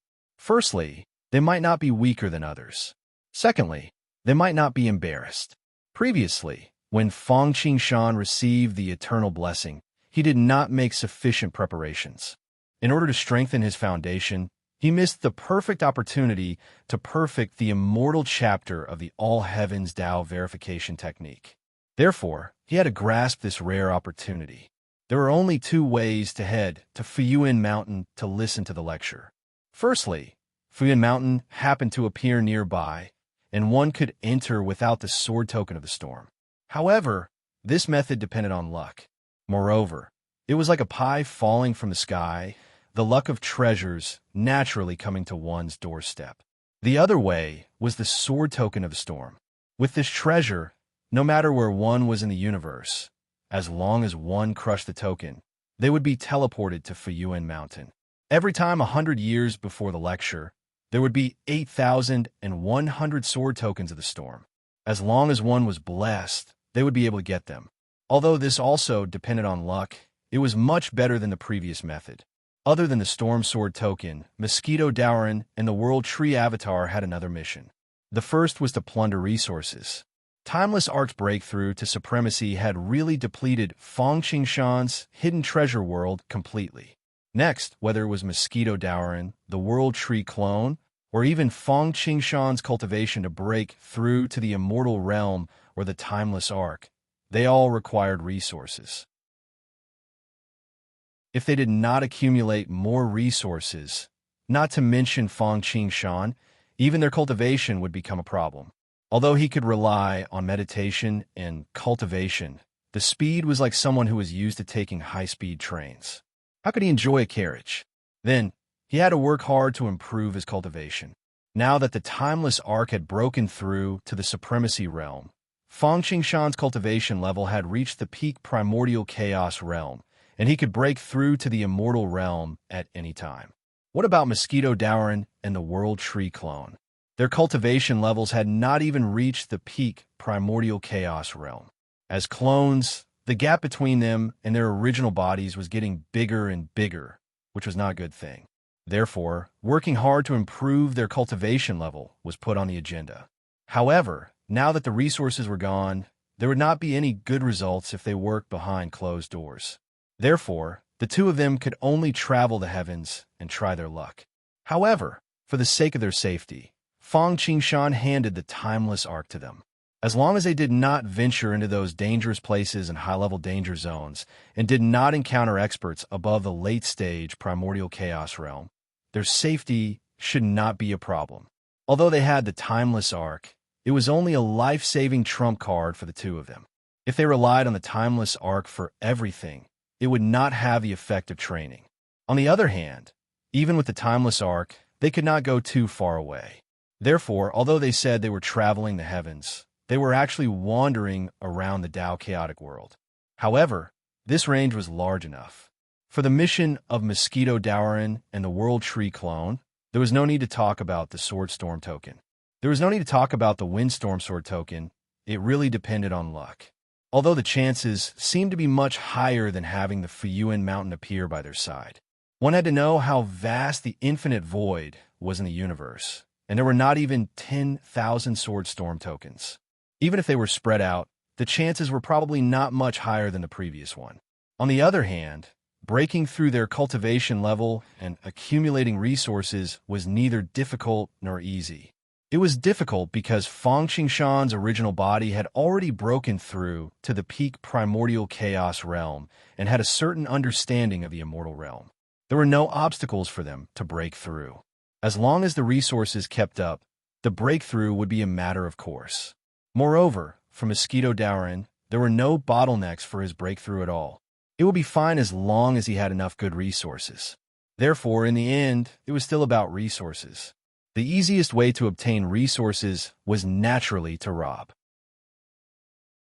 As the saying went, a horse would not get fat without grass at night, and a man would not get rich without a windfall. However, firstly, Fang Qingshan's Tao heart would not make trouble out of nothing and rob for no reason. Secondly, Even if they wanted to rob, with the cultivation level of Mosquito Dowrin and the World Tree clone, what benefits could they get? Robbing itinerant cultivators would not yield much, and robbing a large sect would not even know how they died. This was also the reason why it was said to be easy. Fortunately, there was still one last way, and that was to take risks. One might die in all kinds of dangerous places, but as long as they did not die, they would definitely come out with a bountiful harvest. It was just like those mortals looking for sunken ships in the vast ocean. They might get lost in the ocean, but if they really found a sunken ship, they would not have to worry about it for the rest of their lives. With the geographical knowledge of the Tao Palace, Mosquito Dowrin and the World Tree clone were very familiar with the dangerous places in the Tao chaotic world. After careful consideration, Mosquito Dowrin and the World Tree clone finally locked on to the 10,000 Beast Mountain. Yes, it was 10,000 Beast Mountain, not Longevity Mountain. It was not Jun Yuanzi's place of desolation, but the 10,000 beasts of the formation-breaking drum. The 10,000 Beast Mountain, as the name suggested, was a dangerous place where beasts gathered. The natural disasters and danger zones in the Boundless Void were actually divided into levels, similar to the cultivation levels, which were all divided into 4 levels. This was because even the weakest natural disaster could threaten an immortal expert. Therefore, the first level was an immortal level natural disaster, which meant that it could threaten an immortal level expert. Those below the immortal level would most likely die. The second level was a natural disaster that could threaten a god emperor, which was considered a god emperor level natural disaster. The third level was naturally a god emperor level natural disaster. As for the fourth level, it was a world annihilation natural disaster. A natural disaster that could destroy the entire boundless void, a natural disaster that could destroy the entire universe. However, this natural disaster only existed in legends. It seemed that there had been one when primordial chaos shattered. However, there were only a few records about it. Some people even guessed that there might be another one when the heavens nirvana was destroyed. However, no one knew when that moment would come. Furthermore, just like how there were differences between ordinary and tidal cultivation, there were differences between natural disasters of the same level. Chapter 1373. Like heavenly calamities, danger zones were also divided into 4 levels. The difference was that the weakest heavenly calamities were at least at the immortal level. Danger zones were graded the same as heaven and earth treasures. The weakest one could only trap a primordial chaos expert, a level 1 primordial chaos expert. The strongest one could trap a divine emperor in the dangerous land that the Tao Will Sex Patriarch had ventured into back then. This was a level 4 divine emperor expert. As for whether there were danger zones more powerful than the divine emperor level, such as the world annihilation calamity level, there seemed to be none.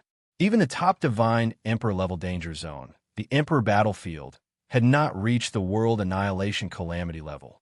It would at most make it difficult for a divine emperor to move an inch and narrowly escape death. However, like heavenly calamities and cultivation levels, danger zones of the same level also had strong and weak ones. The weak ones would at most be a little troublesome for early-stage primordial chaos, but as long as one was careful, it should not be difficult. As for the more difficult ones, even immortal realm existences would be in great danger. For example, the 10,000 Beast Mountain was between the primordial chaos and immortal realm. The reason was that it was too dangerous for a primordial chaos, with a slim chance of survival. However, it was too easy for immortal realm existences. It was understandable that it was too dangerous for primordial chaos, but it was too easy for immortal realm existences. It was not just difficult. Under normal circumstances, there's only one standard to determine the grade of a danger zone, and that was the degree of threat it posed. If it could threaten primordial chaos, it was primordial chaos. If it could threaten immortal realm existences, it was immortal realm. However, in addition to difficulty, there was another standard, the benefits. The world was bustling for benefits, and the world was bustling for benefits. Even danger zones were no exception. Although danger zones were dangerous, people still knew that there were tigers in the mountains. It was not because they were reckless, but because there were benefits to be gained. Therefore, in addition to the drawbacks, which were the dangers, there were also the benefits and the benefits. There was no need to say more about the drawbacks. It referred to the degree of danger and what level of threat it posed. Under normal circumstances, primordial chaos danger zones only posed a threat to primordial chaos cultivators. The benefits were the treasures, specialties, and even the value of the beasts. Under normal circumstances, primordial chaos danger zones had benefits suitable for primordial chaos cultivators. They were almost useless for immortal realm existences. However, the 10,000 Beast Mountain was different. The benefits here were only limited to primordials. Even if there were some that were helpful to undying beings, they were few and far between. However, it was so dangerous that even early-stage or mid-stage immortal realm experts would have a slim chance of survival, let alone primordial chaos experts. The effort and the gain were not proportional. Therefore, this place was between primordial chaos and immortal realm. It was also for this reason that since ancient times, very few people had stepped foot on the 10,000 Beast Mountain. It was too dangerous for the weak and too little for the strong. It was tasteless, but it was a pity to abandon it. In the end, 10,000 Beast Mountain gradually became an existence of little value. However, for Mosquito Dowrin and the World Tree clone, it was the best place. First of all, because of how dangerous this place was, very few people were willing to come here. If there were fewer people, there would be less development. And if there was less development, there would be more resources. Even if other places were easier or had abundant resources, they still couldn't handle the large number of people. Therefore, the big harvest was the first benefit. The second benefit was that there were fewer people here, which meant less competition. Less competition meant that they only needed to pay attention to the danger zone itself and didn't need to pay more attention to the people. When venturing into danger zones, sometimes the people were more dangerous than the place. After all, it was hard to draw a dragon or a tiger, and one could know a person's face but not his heart. Sometimes, for a little profit, even a father and a brother could turn against each other. It was not uncommon. The third benefit was that although the danger zone was dangerous, that was only for others. For Mosquito Dowrin and the World Tree, it couldn't be any simpler. Even though their cultivation wasn't high, their fighting strength was strong. Most importantly, they had the timeless arc, which could even suppress an ordinary late-stage immortal realm expert. They could completely sweep through the entire 10,000 Beast Mountain. Therefore, to them, 10,000 Beast Mountain only had gains and no disadvantages. It was like entering their own backyard. If they didn't come to such a place, where else could they go? Entering the 10,000 Beast Mountain danger zone was like entering another world. The most obvious feeling was the beast roaring. As soon as they got in, they could hear the dragon roaring and the phoenix crying in the nine heavens. Then, a vast aura came, as if it had never existed since the beginning of time. The red sun was like a massive fireball, burning fiercely and hanging in the sky. Beams of light were like swords that shot down to the ground and spread the heat to all creatures. Vaguely, they could see a golden crow flying in the sky. That's right, the son of the myriad beast mountain was actually a fire-type golden crow. It was the peak existence of the 10,000 Beast Mountain. Its cultivation base had reached the peak of middle stage immortal realm. However, it was still in its hibernation. As long as they didn't provoke it, they wouldn't be in danger. Entering 10,000 Beast Mountain, Mosquito Dowrin and the World Tree's clone had their vision broadened. Mountain peaks rose and fell one after another, and they emitted a desolate aura. They were either chopping down, slashing down, or high and low. They were like sharp teeth or long swords, grinding against the light of the water and giving off a sharpness that could pierce one's eyebrows. Sometimes ferocious beasts appeared with cold eyes, waiting to devour people. After entering 10,000 Beast Mountain, it took them 15 minutes to advance less than 10 kilometers. They were definitely on the outskirts. However, they killed their way out and killed wherever they went. Along the way, Mosquito Dowrin and the World Tree saw many treasures of heaven and earth. Although they were only level 1, and even high-grade level 1 was rare, it was enough to surprise them. After all, they weren't cabbages that could be found everywhere, but there was one almost every few steps. There were so many that it was shocking. However, at the same time, what was surprising were the ferocious beasts that were proportional to the treasures of heaven and earth. The ferocious beasts here were practically on guard every 3 steps, and there was a sentry every 5 steps. Moreover, their cultivation levels were not low. They were basically above primordial chaos, and many of them were in groups. Seeing this scene, Mosquito Dowrin and the World Tree could not help but sigh. This was 10,000 Beast Mountain indeed. It was no wonder that this place was known as a land of death for primordial chaos experts. This was only the outskirts of the outskirts, but it was already so dangerous. Not to mention early-stage primordial chaos experts, mid-stage primordial chaos experts, or even late-stage primordial chaos experts would probably not even be able to enter the central part of 10,000 Beast Mountain without any tricks. However, for the World Tree's clone and Mosquito Dowrin, this was definitely an unprecedented treasure land. This is considered a good place. Mosquito Dowrin and the World Tree's clone exclaimed in surprise at the same time.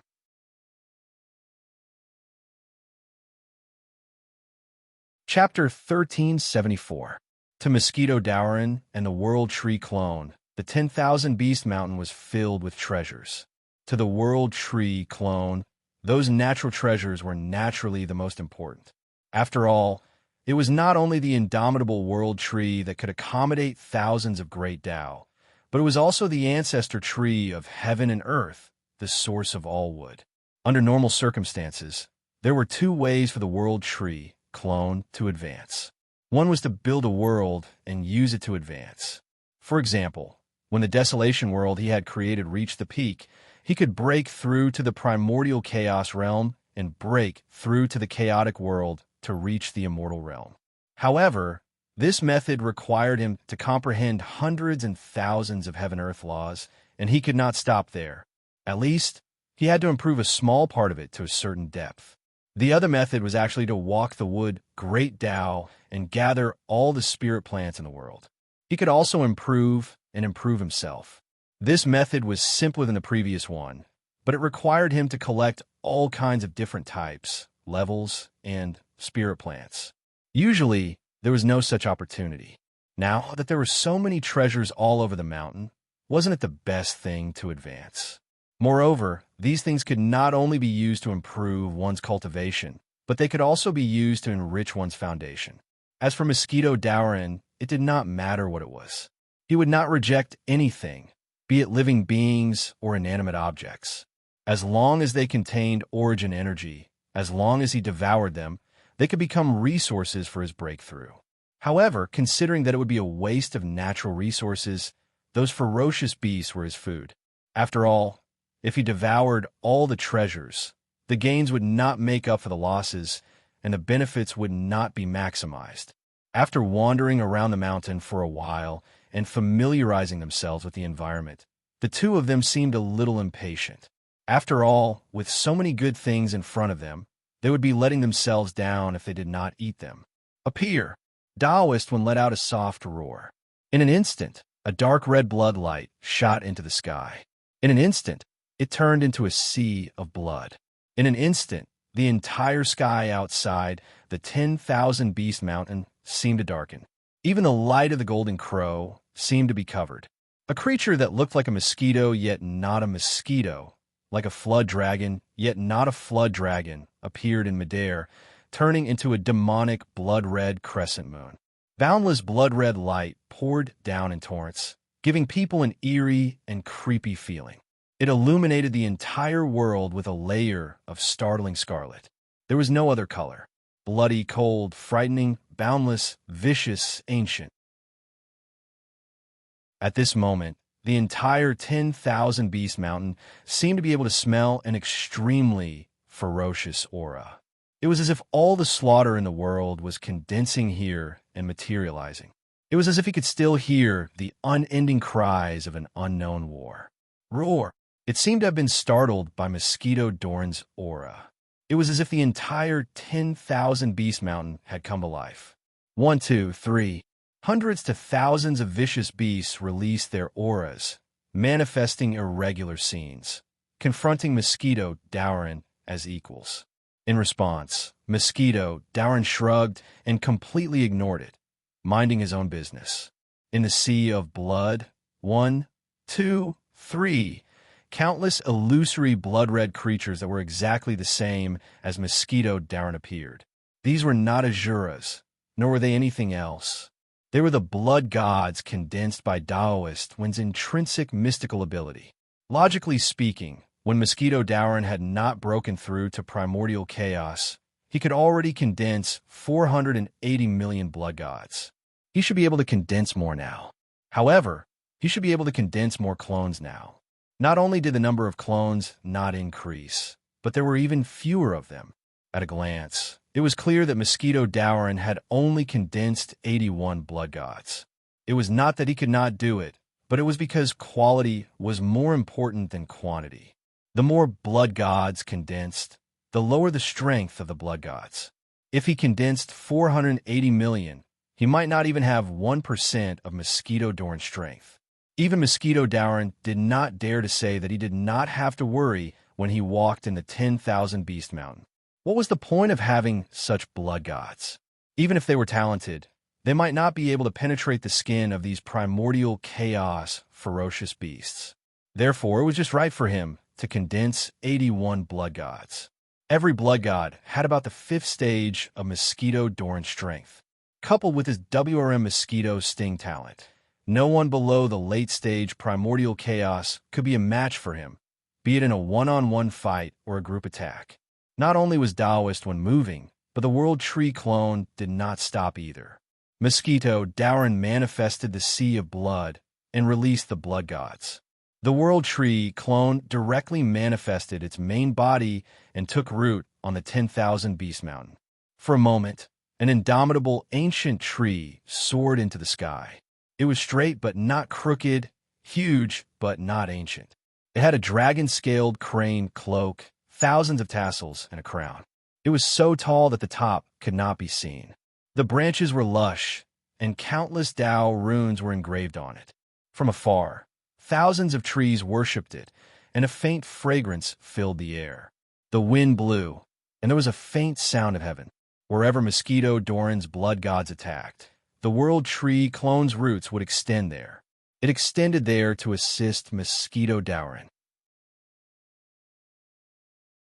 After all, it was fine if it was a one-on-one fight or against ferocious beasts below the primordial chaos level. However, if it was a group of ferocious beasts above the primordial chaos level, he would need its assistance. The roots turned into the dragon binding rope and the immortal binding rope. It would hold up and trap the opponent so that Mosquito Dowrin could kill it with one blow. On the other hand, it was also to collect all the treasures in that place. The 1-meter-high sky was not spared. If it was a head-on confrontation, Mosquito Dowrin's blood gods might not have any advantage. However, the lethality would be too great if it was a surprise attack. It was the nemesis of flesh and blood, especially. As long as it was not a ferocious beast with a cultivation level above the late-stage primordial chaos level, the blood gods would be able to kill it. However, with a flash of bloodlight, as long as it entered the body, it would be useless even if a late-stage primordial chaos existence tried to resist. They could not stop it at all. Instead, it was as if they had fallen into a swamp. The more they struggled, the faster they died. Their blood chi, dermic powers, and principal spirit were all like a flood that had opened the floodgates. Their cultivation realm was in free fall, dropping rapidly. Primordial chaos realm, safe to be realm, golden immortal realm, mortal realm. In just a few breaths, the true spirits of those who were pounced on by the blood gods would be destroyed, and their principal spirits would collapse. Their entire bodies seemed to have been swept by the power of time and experienced a lifetime in an instant. From the prime of their lives to the end of their days, they were dying. In the end, they could not even turn into mummies. Instead, they were reduced to a piece of skin. All their flesh and bones were devoured completely. While the blood god sun was killing and devouring the enemies, the world tree's countless roots were like ants moving house, dragging everything of value into the inner world. The two of them worked together seamlessly.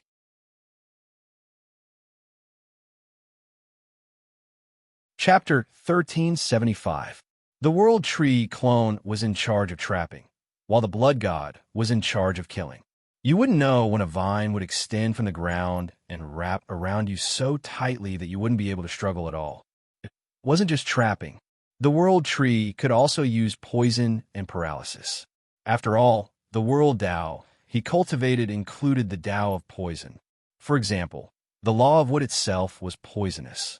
Not to mention those real poisons, just the extreme density of vitality was actually a type of poison. This was the same logic as medicine being 30% poisonous. First trapping, then paralysis, then a ray of bloodlight would pounce on you. You wouldn't even have the time to groan in pain before you died instantly. The two moved very quickly. In almost half a day, they had already swept through half of the periphery of the 10,000 Beast Mountain. Wherever Mosquito Darren passed, there would be rivers of blood and seas of corpses. No, he had swallowed all the blood and bones, only leaving behind a skin bag that would be eroded by the wind. As for the places where the World Tree's clone passed by, he would not let go of anything that was of value. If it wasn't for the fact that he wasn't strong enough, he might even want to take away the entire 10,000 Beast Mountain. The two of them used their swords together. Everywhere they passed, there was really a land of death.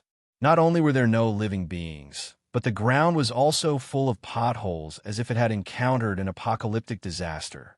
For a moment, the entire periphery of the 10,000 Beast Mountain was in a state of panic. As beasts, although intelligence wasn't their forte, they were born with a talent that allowed them to sense the danger of death. Therefore, anyone who could run started to flee in panic. For a moment, the entire periphery was in chaos. Two waves of beasts formed. One wave fled toward the periphery, as if they wanted to pass through the barrier of the danger zone and escape into the boundless void. The other wave headed toward the central region, as if they wanted to seek shelter or feel that the central region wasn't as dangerous as the periphery. Then you could see all kinds of ferocious beasts, animals, plants, and even rocks and springs rising from the ground, running like wolves. Unfortunately, it was completely useless. Those who ran toward the inner region were fine. If they were lucky, they could live for a while longer. As for those who were unlucky, there was nothing to say. It all depended on whether they died in the hands of Mosquito Dauran or the mouths of other beasts. As for the ferocious beasts that were running towards the periphery, they were definitely muddle-headed and panicked. This was because it was completely useless. It was impossible for them to escape. Danger zones were different from natural disasters. The natural disaster could move, and its range was not fixed. The danger zones were basically fixed. A fixed danger zone was like an independent world. If one wanted to break through the world barrier, they would need enough power. For example, if it was a dangerous place at the primordial chaos realm, then one would need at least the power of the immortal realm to have a slight chance of breaking through the shackles and restraints. This was also why the son of the myriad beast mountain, the Golden Crow, had not left even though it had reached the mid-stage primordial chaos realm. It wasn't that he didn't want to, but that he still couldn't do it. If these beasts could enter and exit the danger zone at will, then the danger level of the danger zone would be completely different.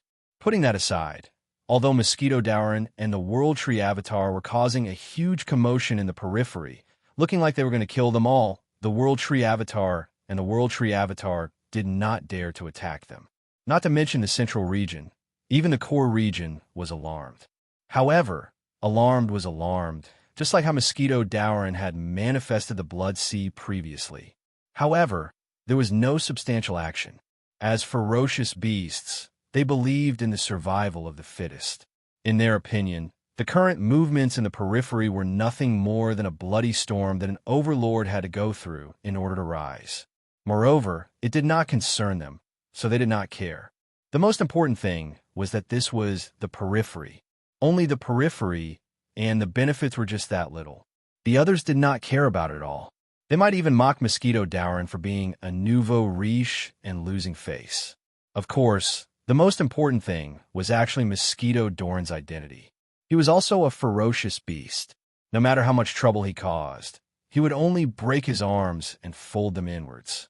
This was his family's matter and the myriad beast mountain's own matter. If someone else were to try it, not to mention the current commotion, even if it was just a little bit bigger, it might cause a group of people to attack him. Otherwise, how do you think the myriad beast mountain was so dangerous? Roar, roar, roar. Although the ferocious beasts did not have much intelligence, due to their fear of death, the entire periphery of the myriad beast mountain could be said to be filled with wails. It was truly heart-wrenching and tear-inducing. If one looked down at the entire myriad beast mountain, one would realize that the periphery of the danger zone was surrounded by a blood sea. Within the blood sea, it was just like the dead souls in the blood sea of desolation. Everywhere were ferocious beasts that were trapped in the mud, struggling bitterly but unable to escape. At this moment, these ferocious beasts were driven mad. Every single one of them emitted a dense, murderous aura that was like a cornered dog jumping over a wall. Like a surging tide, they charged forward wave after wave. Unfortunately, it was completely useless. The only thing that could be seen was the flickering of the blood sea, like the stars in the night sky. Then, one after another, the ferocious beasts fell like harvested wheat. Blood, flesh, corpses, and even the origin energy that was formed from fate and fate continuously gathered in the blood sea. Of course, it was not just the origin energy. As it gathered, it also brought with it traces of murderous aura and karma. To others, these things were things that they would be afraid to avoid. It was the same for other ferocious beasts. Although they did not care much about it, once it accumulated too much, it could possibly be punished by the heavens. However, to Mosquito Dowrin, it was not even considered a minor disease. Not to mention the fact that he was born in the blood sea. He could be said to be a ferocious beast born from murderous aura and karma. Just the red lotus of fire in the timeless arc alone could not only eliminate the harm, but could also be used as resources to increase his own foundation. Mosquito Dowrin did not need to care about anything now. After all, he had the help of his clone. He only focused on circulating the origin energy that was transmitted to him, circulating the Blood Sea Sutra, and making a breakthrough in his cultivation. Good heavens! His cultivation was rising at a speed visible to the naked eye. With a breath, a change. Mosquito Doran's main body, the primordial blood-winged black mosquito, spread out and covered the sky. It did not seem smaller than Yang Mei's main body at all, as wisps of the purest origin energy were infused into his primordial spirit.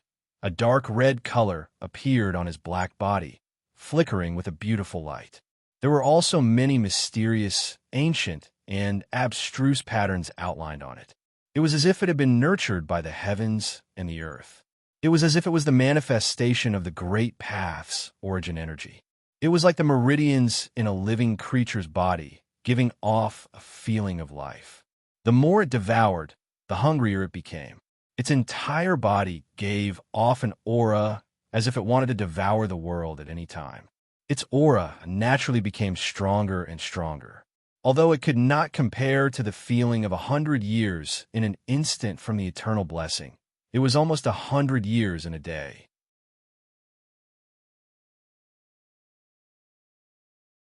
Chapter 1376. Mosquito Dowrin was busy increasing his cultivation level, so the World Tree clone did not have it. It was not that he did not want to, but his breakthrough was not as simple as Mosquito Doran's. As long as the origin power came, he could turn it into his own foundation, and his cultivation level would rise rapidly. There were very few people with such abnormal talent. Although the World Tree clone's talent was considered extraordinary, it was obviously still at the ordinary level and could not compare to Mosquito Dowrin. Even if he had resources, he would need a period of digestion, and this was before he encountered a bottleneck. If he encountered a bottleneck, even if he had resources, it might not be effective unless he specialized in breaking through. Otherwise, even if he used resources to break through, not only would the effect not be good, but might even be counterproductive. Therefore, at this time, he could not care less about increasing his cultivation level. He first got the resources and made them his. After he returned, he would have plenty of time to improve.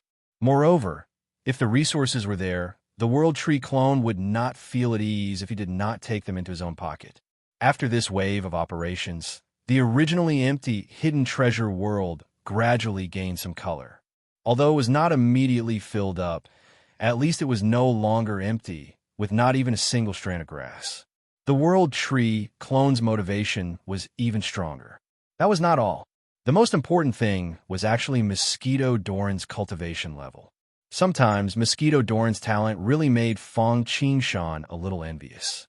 It could be said that even many people who were born sacred might not be able to compare to him. He did not have to do anything, meditate, hone his Tao heart, polish his Tao, or comprehend the great Tao. As long as there were resources, as long as he could eat, his cultivation level would rise rapidly. However, it was not that there were no disadvantages. For example, when he broke through to primordial chaos, he needed to devour a connate cardinal treasure. As his cultivation level increased, he needed to devour more and more resources. Especially when he was breaking through a major realm, he needed to devour higher quality treasures. For example, if Mosquito Doran wanted to break through to the immortal realm, he would have to devour at least a level 2 treasure, a level 3 treasure, and a level 4 treasure to break through to the Divine Emperor. This was just the threshold of a breakthrough, just like the bottleneck breaking pill. The resources needed for his usual cultivation and breakthrough were not included. But to be honest, compared to being stuck in a realm and unable to break through for a long time, I think even 10 people would be willing, especially those rich people who have mountains of resources and can only put them on the shelf.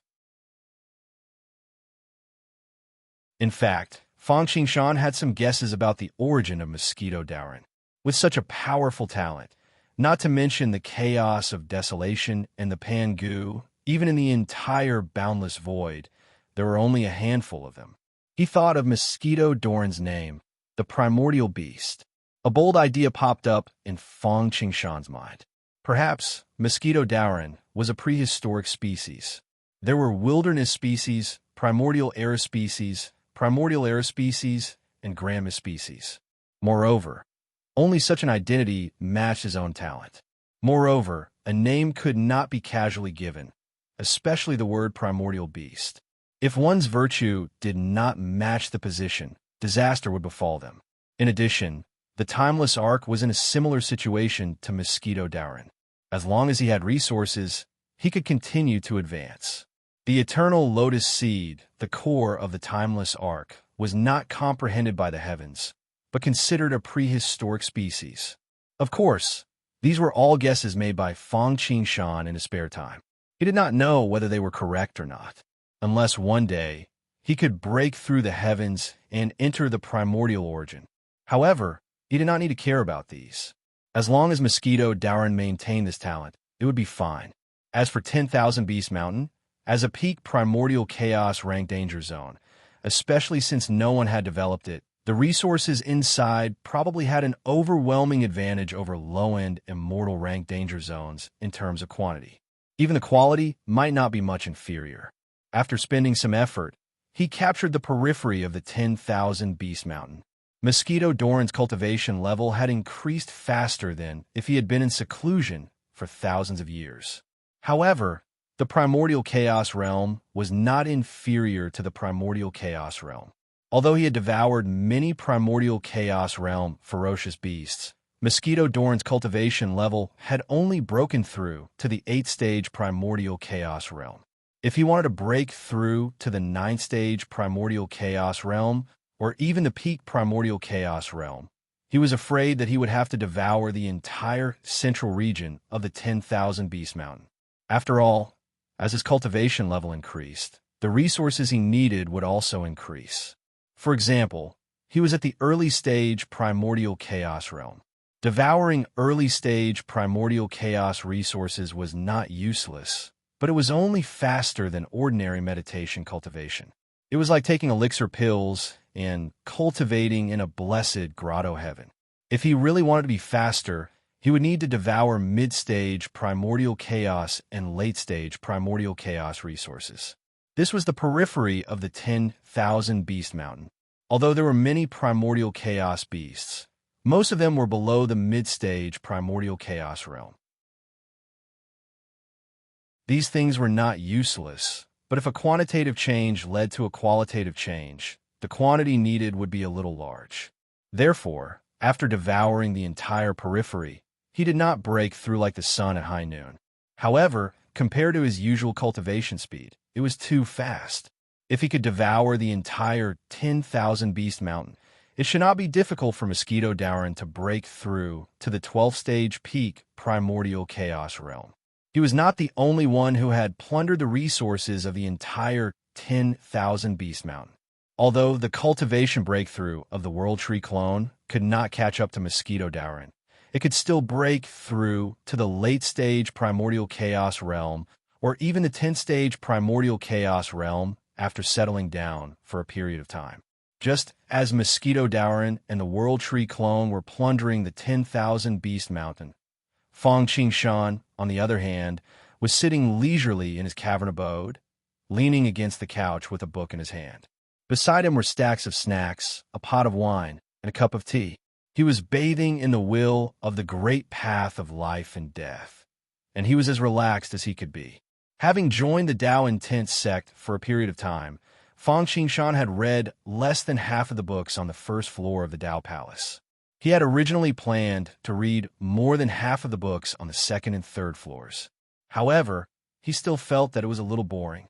Therefore, he chose some divine power cultivation techniques from the second and third floors from time to time. The cultivation technique in his hand was called the Sky River True Technique, which was a primordial chaos cultivation technique. It was said that this cultivation technique was created by an immortal expert after observing an immortal level flood natural disaster. After cultivating it, the dermic power in the body would surge like the Sky River, flowing endlessly. This cultivation technique was very suitable for protracted battles. It had a majestic output and a very strong explosive power. At the same time, because it was created by observing natural disasters, its lethality was naturally extraordinary. The only problem was that it was not gentle and graceful enough. When cultivating it, one would be easily affected by the chi of calamity. It was not like ordinary cultivation techniques. As long as one cultivated it, there would be a feeling of success when the conditions were right. However, compared to combat power, some losses were understandable. Therefore, this cultivation technique was considered top-notch among all cultivation techniques.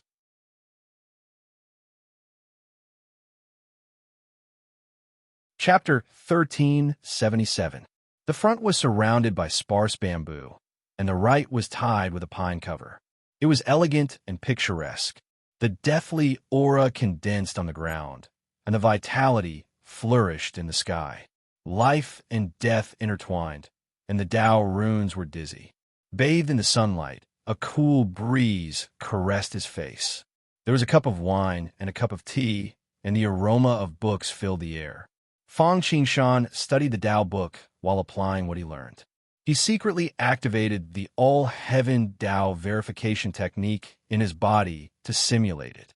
Then he adjusted it bit by bit, extracted the essence and got rid of the impurities, and perfected the all-heaven Tao verification technique, making it more exquisite and more suitable for him. This was also Fang Qingshan's all-heaven Tao verification technique. It was a combination of all rivers running into the sea. Not only could it simulate most of the cultivation techniques in the world, but it was also easy to adjust it. If it were any other cultivation method, according to Fang Qingshan's method, as soon as he obtained a cultivation method, he would cultivate it after viewing it. Even if he did not suffer from chi deviation, it would not be something that could be done in a short period of time, not to mention the matter of integrating a cultivation method into another cultivation method. After reading and adjusting it, Fang Qingshan picked up the next cultivation technique and read it. This cultivation technique did not look inferior to the previous Sky River True technique. In fact, it was even better. It was called 10 Realms Technique. It was a true peak primordial chaos realm cultivation technique. It was even comparable to the immortal realm. The only pity was that this cultivation technique was only half of volume and not complete, which greatly reduced its value. The complete 10 Realms Technique was called Myriad Realms Technique. This cultivation technique was the ultimate technique of a force that was even more powerful than the Tao will sect at its peak. It was divided into 1 realm, 10 realms, 100 realms, 1,000 realms, and 10,000 realms. The realms here referred to the Chaos realm. This cultivation technique required one to visualize a Chaos realm and turn it into reality. 1 realm was a Chaos realm, corresponding to those below primordial chaos. 10 realms corresponded to primordial chaos. 100 realms corresponded to immortal realm. 1,000 realms corresponded to God Emperor, and 10,000 realms corresponded to God Emperor. Cultivating a single world was equivalent to cultivating a single chaos world. Cultivating 10 worlds was equivalent to cultivating 10 chaos worlds. Although it was extremely difficult to cultivate, if one were to succeed, one could imagine the power and might one would possess. Among all cultivation techniques of the same level, the Myriad Realms technique was considered the top. Although the 10 Realms technique was incomplete, it was still comparable to the Sky River True technique. This was the Great Tao Palace. This was the Tao School. Any random technique was enough to cause others to scramble for it. If it was obtained by other small forces, they would definitely want to worship it and treat it as the sect's treasure. If it was spread out, it would be enough to cause a bloodbath. However, they could be found everywhere in this place. Sure enough, joining the Tao sect was the best choice I made when I entered the infinite void. Fang Qingshan blinked and smiled proudly. If he had not joined the Tao sect, how could he have obtained such a good cultivation technique so easily? Any one of these items was enough to make people fight for it. This was only at the primordial chaos level. If it was at the immortal level, one might not even be able to buy it with money. Even though there were many experts among the itinerant cultivators, such as the Sword Emperor of the Storm, if you were to ask them, 8 out of 10 of them would probably not be willing to be an itinerant cultivator. Of course, this was before they achieved success and recognition. Forget about it now. As an itinerant cultivator, not only did he have to face the problems of lacking resources and inheritance, but he also had to face the risk of being bullied at any time without a backer.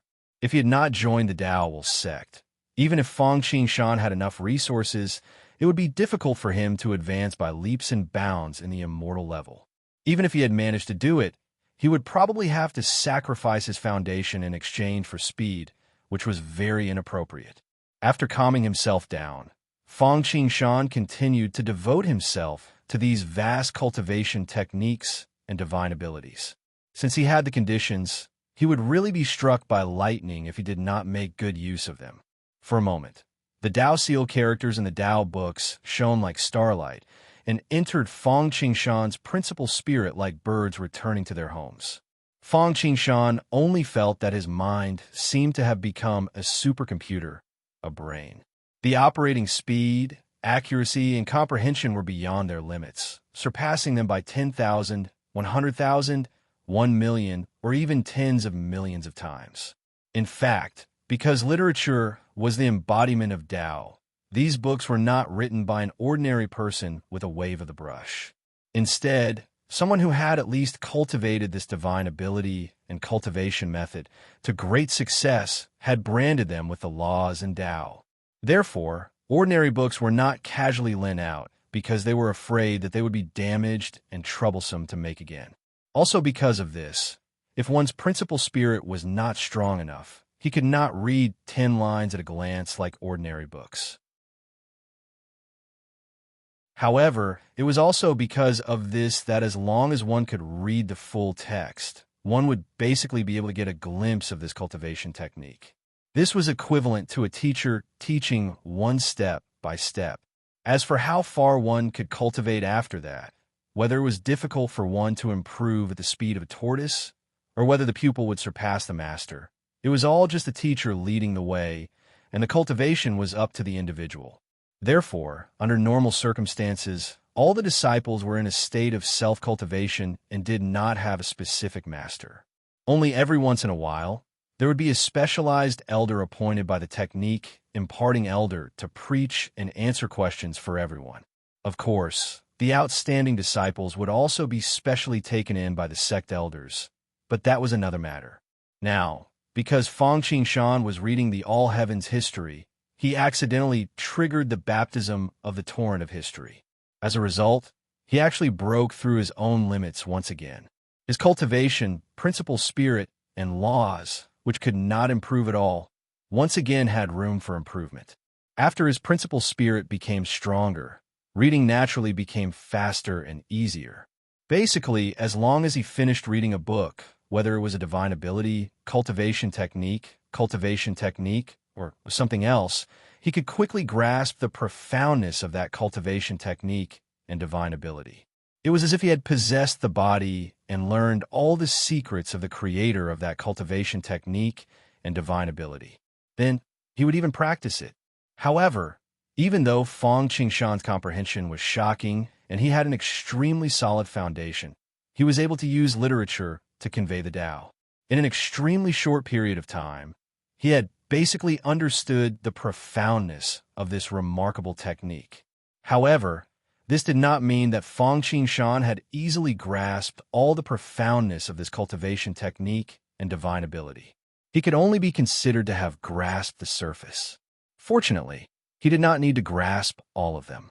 He only needed to separate them, break them apart, and crush them. He would then pick out the most suitable parts for himself in the shortest time possible and fuse them into the All Heavens Tao verification technique. The stronger the principal spirit, the faster the comprehension, the more one could see, and the more one could see, the more one could comprehend. In turn, it would continue to strengthen the principal spirit, forming a virtuous cycle. Therefore, although Fang Qingshan seemed to be meditating during this period of time and did not devote himself to cultivation, his gains were great. It was no less than the eternal blessing.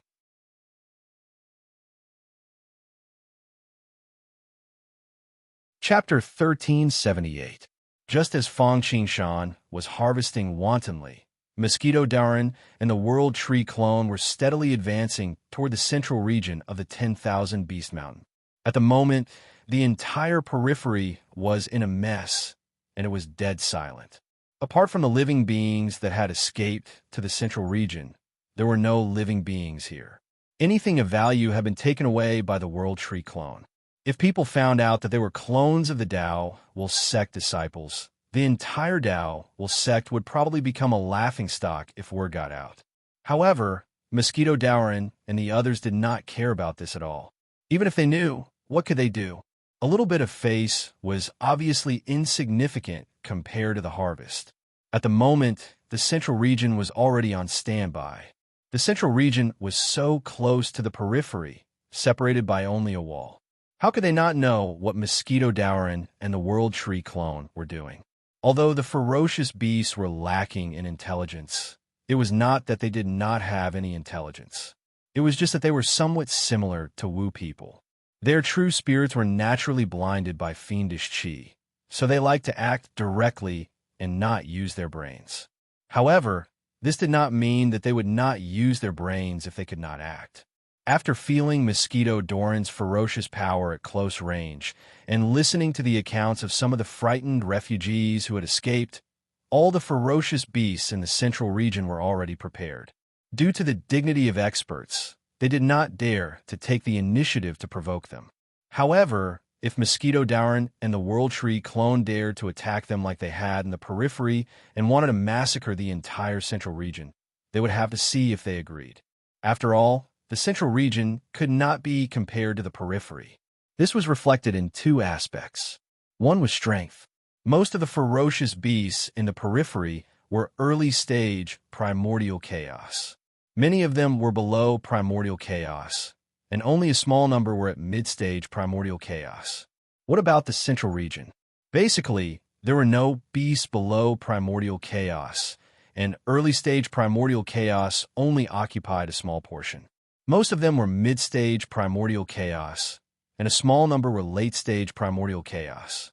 The most important thing was that when Mosquito Dowrin had massacred the periphery, he had caught the ferocious beasts off guard and caught them off guard. But now, they were already prepared. As long as there was the slightest sign of trouble, they would gather together. It would be impossible to defeat them one by one. On the other hand, he had a powerful background. There was yin and yang in the world, so reproduction and mating were very normal. The dire beasts were no exception. However, vicious beasts were also divided into ranks, and the resources of the entire 10,000 Beast Mountain were limited. Therefore, if one's strength was not enough, even if they were related by blood, they could not live together. If the wild beasts in the outer perimeter were loose cultivators, then not all of the wild beasts in the central perimeter were loose cultivators. At the very least, 1/3 of the wild beasts in the central perimeter were well-established cultivators. He also had a backer in the core region. Even if he couldn't beat Mosquito Dowrin, he still had his ancestor. They were confident that even though Mosquito Dowrin was strong, their patriarchs were definitely not weaker than them. If all the patriarchs joined forces, they would definitely be able to wipe them out. Therefore, even though they were intimidated by Mosquito Dowrin's prestige, they weren't too afraid. It was a pity that they had no idea what kind of people they were going to face. Unless their ancestor was really someone that Mosquito Dowrin couldn't afford to offend. Even if their ancestor was someone that Mosquito Dowrin couldn't afford to offend, as long as the benefits were great enough, Mosquito Dowrin would still dare to take the risk. It was just like how he described the Void Bandits in the Lifeless Demon Palace. As long as it could bring them considerable benefits, even if it went against their original intentions, it would be enough for them to take the risk. If there were benefits that moved them, even if the risk was great, they would still dare to do it even if they knew it was impossible.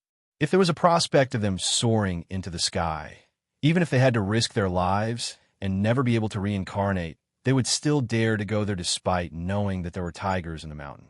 Obviously, the ferocious beasts in the 10,000 Beast Mountain were still within Mosquito Dowrin's tolerance. Therefore, there was even less to worry about. Therefore, after settling the matters on the periphery, Mosquito Dowrin and the World Tree clone had tasted the sweetness and immediately entered the central region and did the same thing. They killed the beasts on sight and snatched the treasures on sight. The audacity of Mosquito Dowrin and his companion had obviously exceeded the expectations of the top beings in the 10,000 Beast Mountain.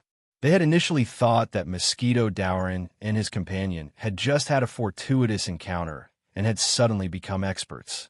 According to the usual practice of powerhouses sharing the cake, they would just give him a little sweetness. However, they did not expect it to become even worse. They were not sharing the cake. They wanted to walk their own path and cut off the path of others. They wanted to destroy the entire 10,000 Beast Mountain. Although the 10,000 Beast Mountain was like a cage to these top beings, and they always wanted to escape. But before they escaped, this was also their home, especially since this person not only wanted to destroy their home, but he also wanted to destroy themselves. No one would be willing to let such an extremist exist. Therefore, not long after Mosquito Dowrin and his companion used the same trick, all the ferocious beasts in the entire 10,000 Beast Mountain moved. They could not let him continue like this. Especially after Mosquito Dowrin massacred the entire periphery, his aura had undergone a qualitative change, although it was still not worth mentioning in the eyes of many people. However, in such a short period of time, he had improved so much, which was enough to shock people. At the same time, they also wanted to understand what was going on. If they could also do this, wouldn't it be just a matter of time before they could escape? Therefore, whether it was for public or private reasons, they had to make a move. With the help of these immortal-level ferocious beasts, the scene instantly changed. Rumble. The central region, which was originally a plate of loose sand fighting on their own, the ferocious beasts in the core region started to organize themselves and surrounded Mosquito Dowrin and the World Tree clone in a disciplined manner. For a moment, the entire 10,000 Beast Mountain could hear the violent rumbling coming from the ground. In the midst of the rumbling, waves of terrifying roars could be heard, as well as all kinds of terrifying strange cries. The earth quaked and the mountains swayed. A wave of ferocious aura swept over like a tidal wave. Sensing this scene, Mosquito Dowrin did not dare to delay. He was afraid that he would be defeated one by one, so he hurriedly recalled his blood god scions. After all, although the blood god scions were only clones, if one was lost, the main body would also be affected. If there were too many injuries, it could even be seriously injured, and it was not impossible to kill the main body. On the other hand, the World Tree clone did not have this problem. Instead, it became even worse. After the ferocious beasts left, it dug its roots deeper and further away, desperately gathering those heavenly and earthly treasures. It was afraid that the aftermath of the battle would destroy these things. That would be heart-wrenching. In the eyes of the World Tree clone, these things were all its own. Just as the World Tree clone was busy and Mosquito Dowrin was on guard. Not long after, countless ferocious beasts surrounded the two of them from all directions.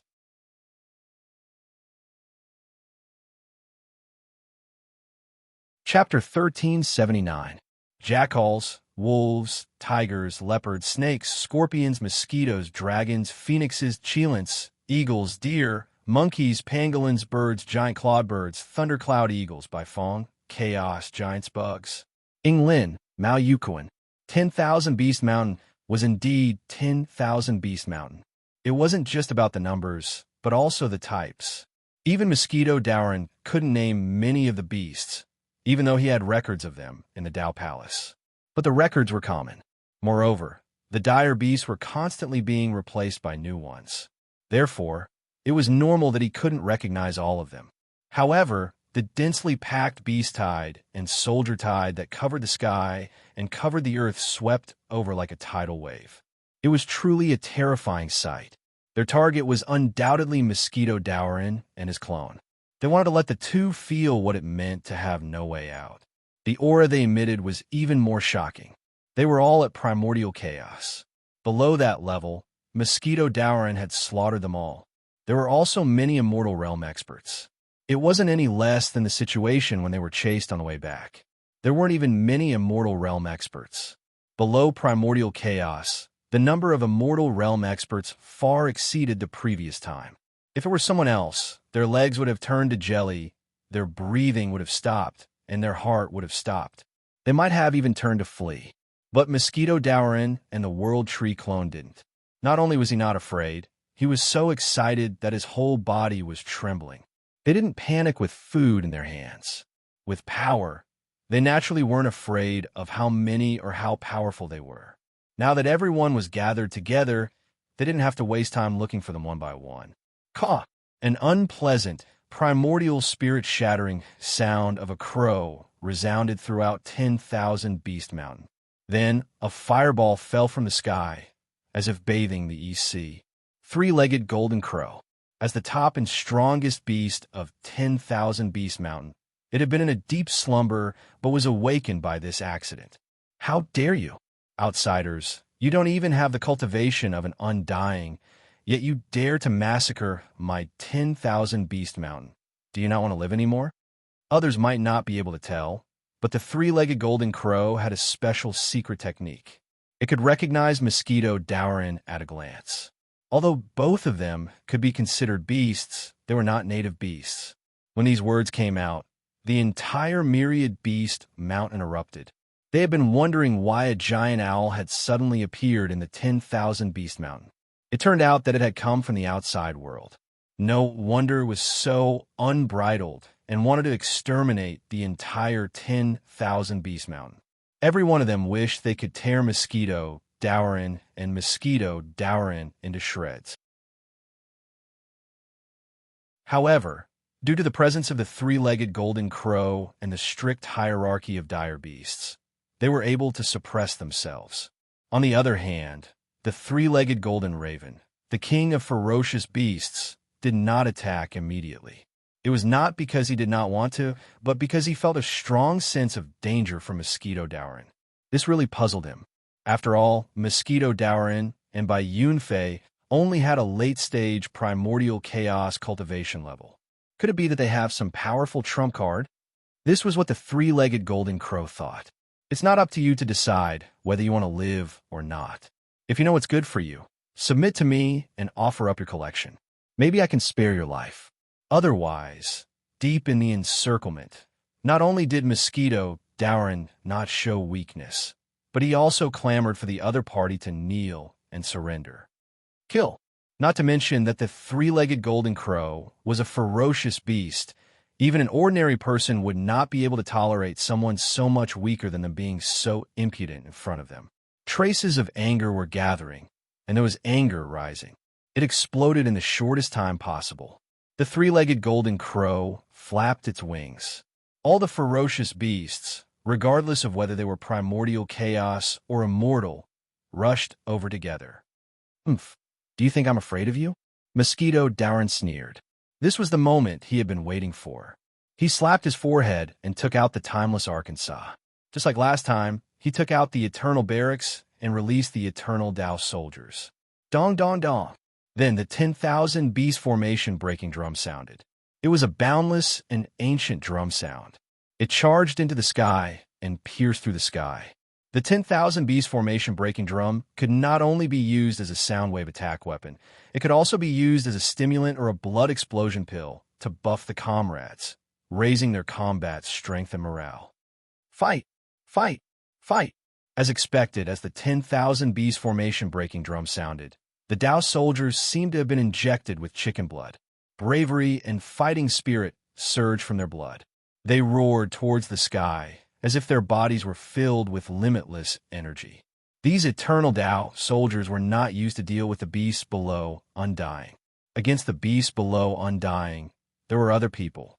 They were existences in various parts of the ship, like the blood world, witch world, beast world, etc.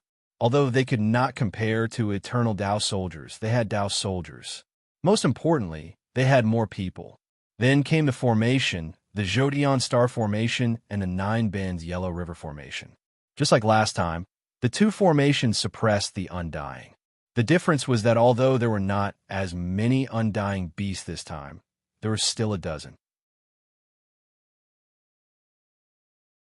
Fortunately, there were no late-stage undying beasts, so it was easier to deal with them. Therefore, to prevent the formation from being broken, the eternal Tao soldiers were naturally used to cooperate with the Jodion Star Formation to suppress most undying beasts. The Nine Bends Yellow River Formation only needed to trap one. No, not trap, but kill. He only needed to deal with one beast, the king of the beasts, the three-legged golden crow. However, he needed to kill the three-legged golden crow as soon as possible. This was Mosquito Dowran's plan. First, he would let the Nine Bends Yellow River Formation sweep the three-legged golden crow in. Then, he would use the Jodion Star Formation and the eternal Tao soldiers to trap the other undying beasts. After dealing with the three-legged golden crow, he would share the burden. Although the undying beasts had already sensed that Mosquito Dowran was innately extraordinary, they did not expect such a change. After all, Mosquito Dowran was only at the late-stage primordial chaos. He had not even reached the peak of primordial chaos. They were confident that even if a purple title ranked primordial origin world's proud son of heaven, when facing so many immortal realm experts, especially the three-legged golden crow, who was a peak middle-stage immortal realm savage beast king, and had the geographical advantage, even if he didn't run away, he shouldn't be in such a situation. Unfortunately, man proposes, God disposes. They had not expected Mosquito Dowran to be the master of the Timeless Arc, and a mutated Timeless Arc at that. Most importantly, there were two formation diagrams in the Timeless Arc, which had instantly drawn all the undying experts in. They could not escape in a short time, and could only be beaten. The remaining primordial chaos beasts were dealt with by the other Tao soldiers. Although the strongest Tao soldiers were only at the mid-stage primordial chaos, there were still very few. Most of them were below primordial chaos, and a small number were at the early stage primordial chaos. However, with the Tao soldier formation, things were completely different, especially with the Timeless Arkansas. From time to time, it would shoot soul-chasing arrows, fatal crossbows, and other deck units. Even the Death Scythe, Passing Water Lamp, and other Divine Furnace units would assist. The situation instantly fell into a stalemate.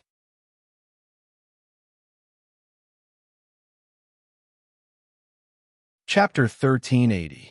Currently, there were a total of 3 battlefields in the entire 10,000 Beast Mountain. The 2 array diagrams served as 2 battlefields. However, because of the concealment of the array diagram and the self-formed world, the commotion was not very big. However, be it the Jodion Star array diagram or the 9 Bins Yellow River array diagram, which should have been integrated into heaven and earth, were flashing with light at this moment, as if they were in danger of exploding at any time. From this, it could be seen that the array diagram was not calm at all. As for the 3rd battlefield, it was a little more intense and brutal. Thousands of primordial chaos, ferocious beasts gathered together. Although they were unorganized, undisciplined, and could not compare to the Tao soldiers in a coordinated battle, they still had an absolute advantage in terms of strength. Even with the help of the Timeless Arc from time to time, the Timeless Arc had to suppress the Jodion Star array diagram, so its assistance was limited. Therefore, although the scene was in a stalemate, the Tao soldiers were actually at a disadvantage and struggling bitterly. However, although the ferocious beasts seemed to have the upper hand, no one took it to heart, because whether it was the ferocious beasts or Mosquito Dowrin and the World Tree clone, they all knew that even if one side had the upper hand in a battle of primordial chaos, it was obviously not something that could be defeated in a short period of time. The key to this battle was actually in the 2 array diagrams. Now, it depended on whether the ferocious beasts would break the array diagram first, or if Mosquito Dowrin would use the array diagram to kill the 3-legged golden crow first. Whoever had the initiative would have an absolute advantage. Once the balance was broken, it would result in a domino effect. Pulling one hair would affect the whole body. In the 9 Bins Yellow River array diagram, the 9 Bins Yellow River was thousands of miles of sand, and the waves and wind came from the ends of the world. Now, it went straight to the Milky Way and went to the Morning Glory Weaver Girl's house. However, the sky was filled with yellow sand. In a daze, one could not even see their fingers in front of them. Inside, there were connate secrets and life and death mechanisms. Outside, there were 9 palaces and 8 trigrams, entering and exiting the door, advancing and retreating in an orderly manner. The array separated heaven and earth, and the momentum swung the yellow river. The chilly wind was blowing, and the black fog covered the sun and moon. It was leisurely and indistinct. The tragic aura soared into the sky, and the haze covered the ground. If your soul is destroyed, even if you cultivate for 1,000 years, you will still lose your footing. If you lose your spirit, even if you escape from 10,000 tribulations, you will lose your footing. Even though the golden crow was accidentally swept into it, it did not panic. It let out a mournful cry. The wings vibrated. Balls of golden flames danced in the air, emitting a blazing aura. Countless flames burned fiercely and gathered together, turning into a huge blazing furnace. In an instant, it evolved into a field of blazing heavenly fire. It stood as an equal against the yellow sand and the rustling, chilly wind. Now that you've fallen into the formation, you no longer have the geographical advantage. Yin and yang, water and fire mutually restrict each other, and the yellow river directly restricts the sun. Today, you're dead for sure. The way of conquering a country is to attack the heart, then attack the city, to win the heart, then attack the army. Although it wasn't absolute, it made sense. Therefore, Mosquito Dowrin first used words to attack his opponent and break his will. Then, he activated the 9 Bins Yellow River formation to its maximum power. He knew that the longer this dragged on, the more disadvantageous it would be for him. The yellow sand in the sky stagnated, and all rivers flowed into the sea.